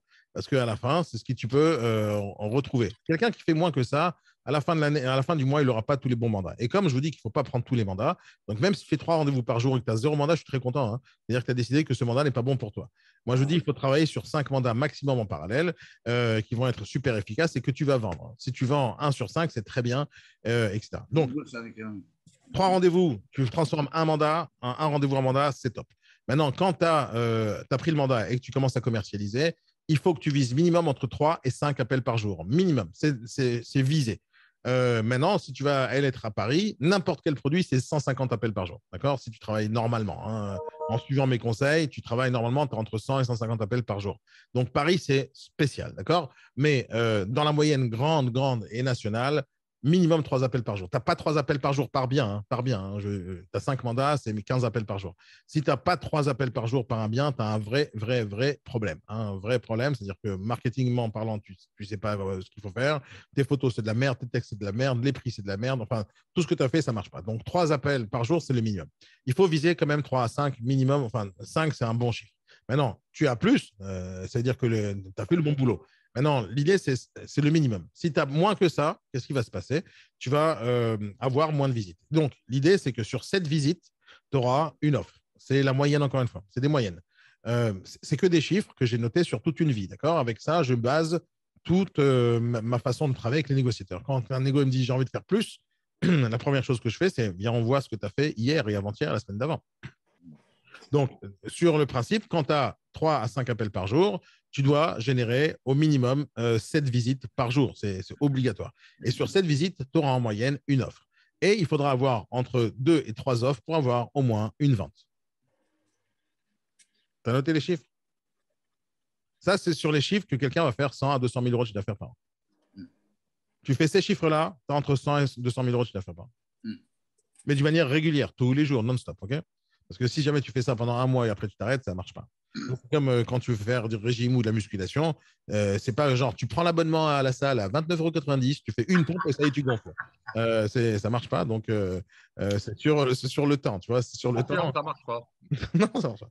Donc, il faut que ça se passe sur le temps d'une manière régulière. C'est-à-dire, le plus important dans tout ce que tu fais, c'est la fréquence et la régularité. Si tu es régulier, les choses marchent. Si tu n'es pas régulier, même si tu fais un rendez-vous par jour, et c'est tout, d'accord? Même ça, c'est de la régularité. À un moment donné, ça paye. Même si tu fais 1 heure par jour de phoning ou 1 heure par semaine, si tu fais ça régulièrement, tu auras des chiffres et des résultats. Et l'idée, c'est quoi? Elle est très simple. Elle est très simple. Si jamais tu arrives à faire sur 10 appels 3 rendez-vous, tu vas améliorer. Tu cherches une seule chose à faire. Tu augmentes ton taux de transformation. Tu dois passer de 3 à 4. C'est tout. Tu arrives à passer de 3 à 4, tu es meilleur. Si maintenant tu n'arrives pas à passer de 3 à 4, c'est pas grave, tu restes sur 3 en moyenne. Et sur 3 rendez-vous, tu as un mandat, ben, tu dois augmenter de 3 rendez-vous à un mandat, tu dois passer de 3 rendez-vous à 2 mandats. Maintenant, si tu n'as pas envie d'augmenter le nombre de mandats parce que tu sélectionnes bien, ton travail que tu vas devoir faire, la différence, ce sera le nombre d'appels et le nombre de visites.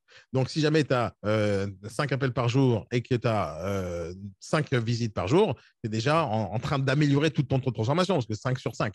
Et c'est pour ça que dans la formation en visite dont je vous parle, il faut inciter les gens à faire la visite, quoi qu'il arrive. Il faut éviter d'envoyer les photos, il faut éviter d'envoyer des mails, il faut tout faire. Et la dernière solution, c'est d'envoyer un mail, mais il faut tout faire pour inciter les gens à faire une visite avec toi. Parce que c'est les visites qui te génèrent des offres et ce n'est pas les mails que tu vas envoyer, ce n'est pas les photos. Donc, c'est la visite qui génère l'offre. Et mis à part ça, dans la visite elle-même, c'est là-bas que tu vas pouvoir négocier avec la personne pour savoir à quel prix il est capable d'acheter, pour justement le pousser à faire une offre plus tard. Donc, s'il n'y a pas de visite, il n'y a pas d'achat. Point à la ligne. Et donc, à chaque fois qu'un négociateur va être un peu paresseux, va se dire, mais je ne vais pas me déplacer pour une seule personne, il n'a rien compris au business. Tu dois te déplacer pour une ou pour une demi ou pour un quart d'une personne, parce que c'est ça ton métier. Donc, bien sûr, l'idée, c'est de ne pas faire des rendez-vous à une seule personne, parce que tu as des gros risques qui te plantent. Donc, à chaque fois que je fais un rendez-vous pour une visite, il y aura toujours minimum 1 ou 2 rendez-vous qui vont se faire dans la même heure ou dans la même journée avec la même personne pour éviter de perdre son temps dans les allers-retours en déplacement. Mais ça, c'est dans le but d'augmenter son efficacité. Mais chaque personne qui t'appelle, tu dois venir à la visite, point à la ligne. Et tu dois éviter de lui raconter des salades au téléphone, tu dois éviter de lui envoyer plein de photos et plein de vidéos. L'idée, c'est de pousser les gens à faire la visite. Je t'écoute, Franck. Oui, Fred. Vous voulez pas? Ouais, on vous a coupé aussi. Tu veux dire quelque chose, Franck? C'est bon, c'est clair? Non, je dis au revoir à Fred. Ah, d'accord, ok. Mais c'est clair dans ta tête, c'est bon? C'est parfait. Ok. Maintenant, ça, c'est pas un objectif, d'accord? C'est pas un objectif, c'est une moyenne, d'accord? Toi, ce que tu dois faire, c'est si tu es avec cette moyenne des chiffres que je viens de te donner, si tu es dans cette moyenne, tu es au top. C'est-à-dire que tu es très bon, tu comprends? Mais cette moyenne, il faut la durer dans le temps, d'accord? Si tu gardes que cette moyenne et tu es dans ces chiffres que je viens de te donner, le chiffre d'affaires, il est assuré et garanti, d'accord? Mais il faut être dans ces chiffres-là. Maintenant, la meilleure chose à faire, ce n'est pas de regarder que ces chiffres-là. Il faut que tu regardes ces chiffres comme une sorte d'objectif à atteindre, de vision globale de ce que tu vas avoir. Mais il faut tout d'abord que tu te mesures, toi, et que tu cherches à améliorer ce que tu sais faire aujourd'hui. Et il faut le faire pas à pas. Une bonne méthode pour améliorer sa vie d'une manière quotidienne, je te donner une méthode. C'est une méthode que j'utilise dans la musculation, que j'utilise dans le sport, que j'utilise dans mon travail de tous les jours. C'est toujours une méthode qui fonctionne à merveille. Je te donne un exemple. Tu prends un gars qui est apprenti, nul à chier, il ne comprend rien du tout à rien dans sa vie. D'accord? Si tu y mets le même objectif que quelqu'un qui fait 3 ans d'immobilier, qu'est-ce qui va se passer avec l'apprenti? Il va désespérer parce qu'il n'est pas capable d'atteindre. Il va atteindre ça que dans 3 ans, peut-être. D'accord? Donc, l'idée, ce n'est pas de lui donner un objectif aussi lointain. Il faut lui donner un objectif réaliste par rapport à lui. Donc, par exemple, si le gars, tu prends ton apprenti, par exemple, tu dis, vas-y, appelle. Et tu appelles 10 fois et on voit ce qui va se passer. Et le gars, il a 0 truc de 0 truc. OK? Ou il a réussi à faire que 5 appels sur 1 heure au lieu d'en faire 10. D'accord? Donc, le travail que tu vas lui demander, c'est de faire 1 de plus. C'est tout. Pas 5 de plus ou 15 de plus, juste 1 de plus. Et donc, par exemple, c'est comme ça que je me suis remis au sport parce que c'est une technique que j'utilise depuis des années. Mais comme il y a 3 mois, j'ai repris uniquement le sport, il y a 3 mois après 2 ans et demi d'inactivité ou presque, c'était très difficile pour moi de faire 5 pompes. Très difficile. Et donc, ce que j'ai dû faire, c'est utiliser cette technique. Donc, je fais ce que je suis capable de faire, donc 5 pompes. Et le lendemain, il fallait que je fasse 5 pompes un peu plus facilement. Le surlendemain, il fallait que je fasse 5 pompes un peu plus facilement, jusqu'à que j'arrive au moment où c'est facile. Et dès que c'est facile, je dois en faire 6. Je ne dois pas réfléchir à en faire 15, je dois juste en réfléchir à en faire 6. Et pendant 2 mois, j'ai fait que ça, jusqu'à que j'arrive à en faire 25 et 30. Tu comprends? Mais tous les jours, un, c'est-à-dire être meilleur que la veille. Pas être meilleur que ce que tu as envie d'atteindre ou le meilleur de l'agence. C'est juste être meilleur de toi-même, tu vois, plus fort que toi que ce que tu étais la veille. Et si jamais tu essaies de graduer les choses juste avec 1 de plus, 1% de plus, un rendez-vous de plus, d'abord, c'est atteignable pour quasiment n'importe qui. Quand tu fais des pompes, par exemple, tu as toujours un peu d'énergie pour en faire 1 de plus. Tu n'en as pas pour faire 5 de plus, mais tu as toujours une énergie pour faire 1 de plus. Et si jamais on veut en finir en beauté avec tout ce sujet, tu regardes la citation de Mohamed Ali. Enfin, ce n'est même pas une citation, c'est ce qu'il avait dit très, très souvent dans ses entraînements. On a posé la question une fois à Mohamed Ali. Tu connais le boxeur Mohamed Ali, Cassius Clay. Donc, on lui a posé la question à l'époque, combien de pompes vous faites pour avoir des abdos en béton? Il dit, je ne sais pas combien je fais. À quoi vous ne comptez pas? Si, je commence à compter une fois que ça fait mal. Donc, il pouvait faire 50 pompes, 100 pompes, 200 pompes, mais il ne comptait pas tant qu'il arrivait à les faire. Et dès qu'il n'arrive plus à les faire, c'est là qu'il compte. C'est là qu'il compte. Et là, j'en refais 5. Parce que la réponse, il était j'en fais 5. C'est-à-dire quoi, 5? Il dit 5 de plus qu'au moment où j'ai arrêté de ne plus pouvoir en faire. Et donc, les gens ils se disent, mais 5, ce n'est pas suffisant. Non, ce n'est pas 5. C'est que je commence à compter à partir du moment où j'y arrive plus. Tu vois. Et pour moi, ça, c'est ma méthode de travail dans tout ce que je fais. C'est-à-dire que je ne suis pas en train de réfléchir dans mon sport ou dans n'importe quel truc, ce que j'ai fait ou ce que je fais, c'est est-ce que je peux en faire encore un peu plus là maintenant? Et depuis que j'ai écouté ça, c'était il y a 10-15 ans, ce que j'ai écouté de Mohamed Ali, je réfléchis comme ça dans tout. Hein. Je ne réfléchis pas spécialement à avoir les millions derrière à la fin de l'année ou dans 10 ans. Je réfléchis aujourd'hui. Qu'est-ce que je suis capable de faire un peu plus que ce que je n'ai pas fait la veille? Quel genre de podcast je suis capable d'apprendre que je n'ai pas écouté? Quel genre de truc je suis capable de faire que je ne sais pas faire? Mon seul but dans la vie, mon seul vraiment, c'est une obsession chez moi, c'est que je ne peux pas supporter passer une journée de plus sans avoir amélioré ma vie un tout petit peu plus ou mes connaissances un tout petit peu plus. Et je ne cherche pas à être un génie tout de suite, je cherche à être un génie à la fin. C'est-à-dire, le chemin, il est très important pour moi. Le chemin, le plaisir que ça me donne, les challenges que je suis en train de soulever tous les jours. Donc, l'idée, c'est à chaque fois d'être meilleur que la veille, meilleur que la veille, meilleur que la veille. Et si tous les jours, tu fais une petite augmentation, un tout petit pourcentage comme ça, tous les jours, un tout petit peu plus, tu fais 0,001%. Et tous les jours, voilà, à la fin, tu es obligé d'être à 1%. Mais il faut toujours un peu. Et donc, l'idée, c'est de ne pas se fixer des objectifs trop énormes et irréalistes ou qui prennent trop de temps à arriver, mais de faire des objectifs réalistes tous les jours et un tout petit peu plus que la veille. Et donc, c'est comme ça qu'on cherche à s'améliorer. Maintenant, il y a des gens, par exemple, qui me disent « Ouais, moi, 30 000, ça me suffit. » Des fois, c'est vrai et des fois, ce n'est pas vrai. La majorité du temps, ce n'est pas vrai. Les gens vont te dire « Non, ça me suffit 30 000. » Mais pourquoi ça te suffit 30 000? Ouais, parce que je n'ai pas trop le temps. Et donc, ils te chargent d'excuses pourquoi ça leur suffit 30 000. En vrai, ça ne les suffit pas 30 000. Tu leur poses la question, mais c'est quoi tes objectifs dans la vie? C'est quoi ton rêve? Ah, j'aurais bien voulu avoir un 4x4. J'aurais bien voulu avoir ma propre maison. Alors, pourquoi tu te fixes que 30 000? Alors, des gens, ils se fixent des limites très basses. En fait, c'est quoi le plus grand danger de se fixer des limites basses? Tu sais, il y a des gens qui ne se mettent pas des grands rêves. Ils ne s'en mettent pas des grands rêves. Ils ne se disent pas, j'ai envie d'être millionnaire ou j'ai envie d'être patron de multinationale. Ils ne se mettent pas des grands rêves énormes ou j'ai envie d'être une star de rap. Ils ne se mettent pas des objectifs énormes. Ils se mettent des objectifs bas. Oh, j'espère que j'arriverai à faire au moins 10 000 ou 100 000 à la fin de l'année. Donc, tu sais, c'est quoi le problème de se fixer des objectifs bas? Si on ne les atteint pas, on s'écrase. Non, c'est pas ça. C'est ça le pire. C'est que les objectifs bas, tu les atteins. C'est ça le pire. C'est que si tu mets un objectif bas, tu l'atteins. Mais tu as un objectif haut. Les gens qui se fixent des objectifs bas, ils les atteignent, ils pensent qu'ils sont contents de ça. Mais oui, tu peux te fixer des objectifs bas, mais tu vas les atteindre. En général, les gens, ils se fixent des objectifs par rapport à ce qu'ils pensent qu'ils sont capables de faire. Par exemple, si je te dis maintenant, saute cette barrière, et tu sais que tu n'as jamais fait de sport de ta vie, et je te dis, voilà, je te poserai une autre question, choisis la barrière que tu es capable de sauter. Et là, tu vas me choisir la petite barrière. Okay, mais pourquoi tu n'as pas choisi la grande barrière? Non, parce que tu as dit, je ne suis pas capable de sauter cette grande barrière. Mais la question, ce n'est pas si tu es capable de sauter cette grande barrière ou pas maintenant. La question, c'est est-ce que tu as envie de la sauter, cette grande barrière, oui ou merde? Donc, si aujourd'hui, tu n'arrives pas, c'est pas grave, entraîne-toi petit à petit. Et c'est très facile. Hein. Je peux t'apprendre à sauter une barrière qui fait toute ta taille. À l'époque, je sautais ma taille. À une époque, je sautais ma taille. Non, réellement. Hein. Je fais du sport toute ma vie. Je faisais du volleyball, du basket. Tu fais 1m50, c'est ça? Non, je fais 1m60. Ah, je plaisante. Non, mais tu sais, il y a des entraînements comme ça. Attention, André, tu vas être banni. non. En fait, moi, j'ai entraîné des boxeurs, j'ai entraîné des joueurs de basket et des joueurs de volley parce que je suis entraîné, ça c'est de manière générale, j'aime bien entraîner les gens, mais pour augmenter son extension, ce n'est pas très compliqué en soi. C'est pas très compliqué. Il faut juste avoir envie de le faire. Donc, c'est très simple, un exercice très simple mais qui est très difficile. Donc, tu connais ces petits trucs, les petits steps là que tu mets dans les salles de gym. Tu connais ces petits steps là? Tu montes la petite marche. Oui, une petite marche. Tu en as une, deux, tu peux les accumuler. C'est très simple, l'exercice est tout simple. Alors, il y a plusieurs exercices pour augmenter ton extension, comme la souplesse, augmenter les tendons, etc. Mais mis à part tous les exercices qu'il y a autour, tu prends un exercice simple. Mais je vais prendre un rendez-vous avec toi pour faire coach sportif parce que la souplesse, chez moi, c'est 0. Hein. Non, moi, je suis coach mental pour les sportifs. C'est-à-dire que vraiment, je le fais. Hein, j'entraîne des boxeurs, j'entraîne des sportifs de haut niveau, mais pas en tant qu'entraîneur sportif. Même si je maîtrise certains sports, je ne me prends pas pour un coach sportif. Tu comprends? Ce n'est pas mon truc. Par contre, j'ai entraîné beaucoup de boxeurs juste avant leur match, tu vois, parce que il faut les mettre dans le bon mental pour qu'ils gagnent. Et pour moi, c'est le mental qui fait la différence une fois que tu connais ton métier. Tu vois, une fois que tu es à la base de ton métier, le mental, c'est pas important. Mais le basket, j'en ai fait toute ma vie jusqu'à aujourd'hui. Le volley, j'en ai fait pendant la jeunesse. J'étais pendant 5-6 ans chef d'équipe dans plein de trucs. J'ai fait plein de trucs.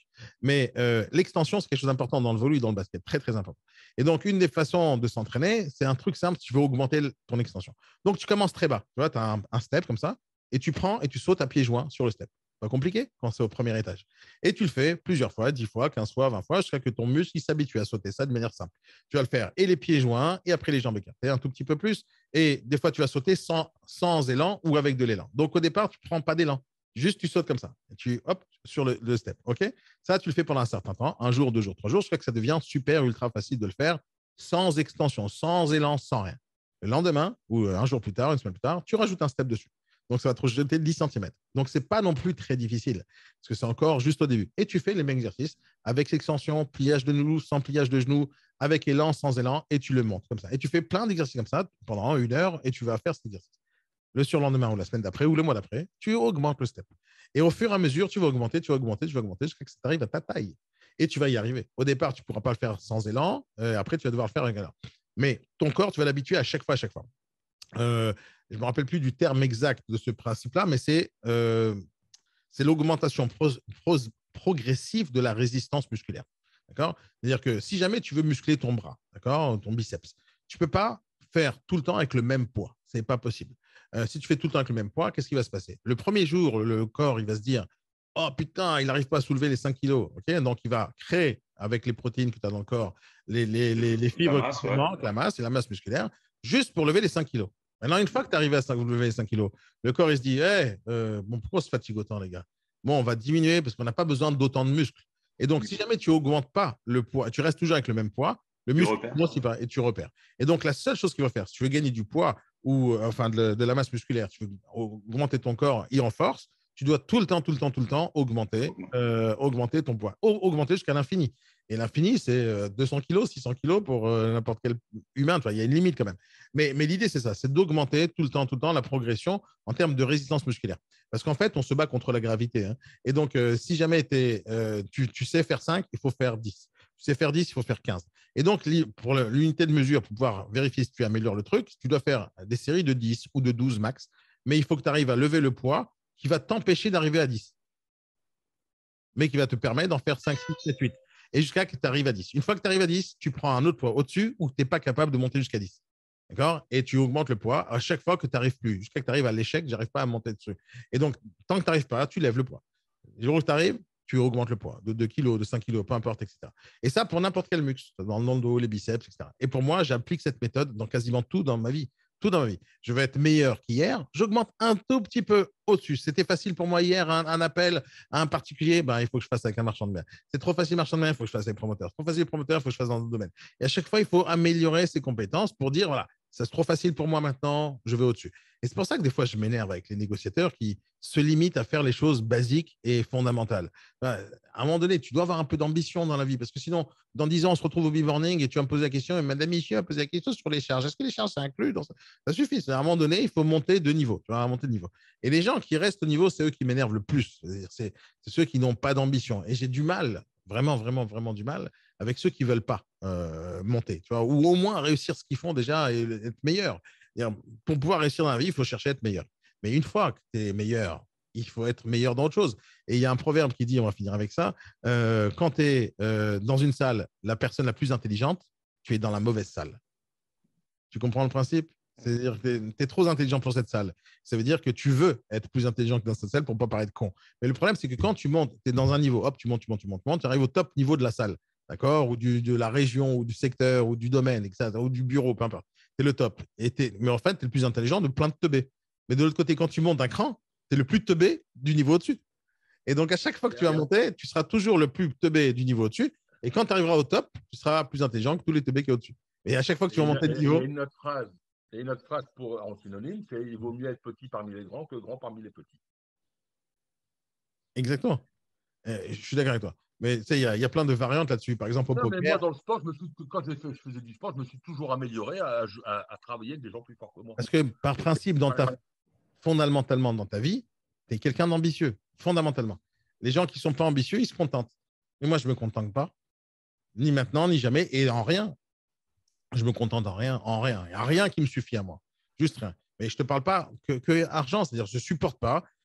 Par exemple, moi, je me suis remis au sport, OK? Et là, je vais bientôt me remettre à la boxe. Mais je me rappelle, il y a quelques années, ça, quand je montais à la boxe, sur le ring, moi, j'ai ma force, j'ai mon poids, j'ai mon style. Mais des fois, je montais contre des jeunes, tu vois, qui avaient 18 ans, 20 ans. Mais la niaque, des fois, qu'ils avaient, c'était impressionnant. Mais très, très souvent, je tombais sur des gens, que ce soit au basket ou ailleurs, qui n'ont aucune ambition, aucune envie de gagner, tu vois. Et je les battais juste parce que je ne lâchais pas l'affaire. Je peux monter sur un ring contre un mec qui a beaucoup plus de vélocité, beaucoup plus d'endurance que moi, mais je gagne à la fin. Pourquoi? Parce que Dès qu'il reçoit un petit coup, que ce soit un coup dans la gueule ou un panier, tu vois, il baisse les bras. Dès que je le smash un tout petit peu, il baisse les bras. Mais moi, non. C'est-à-dire, tu peux me faire du mal autant que tu veux, je lâche jamais l'affaire. Et c'est pour ça que je gagne à la fin, très souvent, les gens qui ne sont pas ambitieux. Après, quand quelqu'un qui est plus ambitieux que toi, là, tu fais face à un os. Mais en général, j'essaye toujours d'être le plus ambitieux de la salle, parce que sinon, je ne suis pas au niveau. C'est bon, question de dernière minute, André, même si on a André, Franck, tout va bien? Tout va bien. Les amis, n'oubliez pas, ce soir, 18h, prospection téléphonique. On n'oublie pas. Ce soir, session de prospection téléphonique. Ouais, session. Ce n'est pas la formation. La formation, c'est le 16. Mais... Sur ce lien? Non, c'est un autre lien. Normalement, tu l'as reçu. Si tu ne l'as pas reçu, envoie-moi un mail. Bonne journée à tous, OK? Si tu n'as pas reçu le lien, André, tu m'envoies un mail tout de suite et je te le donne. Les amis, passez une très bonne journée. Amusez-vous bien, faites de très bon business et on se voit ce soir à 18h. Bye bye. Step 1, wake up early, gonna rise with the sun. Step 2, get some good, some food in you. Step 3, think real hard about what you wanna be. Step 4, everybody just do your thing. Wake up, today's gonna be a good day. Wake up, today's gonna be a good day. Wake up, today's gonna be a good day. Wake up, today's gonna be a good day. Wake up, today's gonna be a good day. Wake up, today's gonna be a good day. Wake up, today's gonna be a good day. Wake up, today's gonna be a good day. Yo, set your affirmations, aspirations. I got shit to do, the aftermath of preparation. Good food, good mood, blood in circulation. One step at a time, yeah, that's how you make it. Set a goal you control and the steps you take them. I try to pick one thought, have some concentration. And if I make a mistake, it's called education. I try to do this every day, call it replication. Wake up,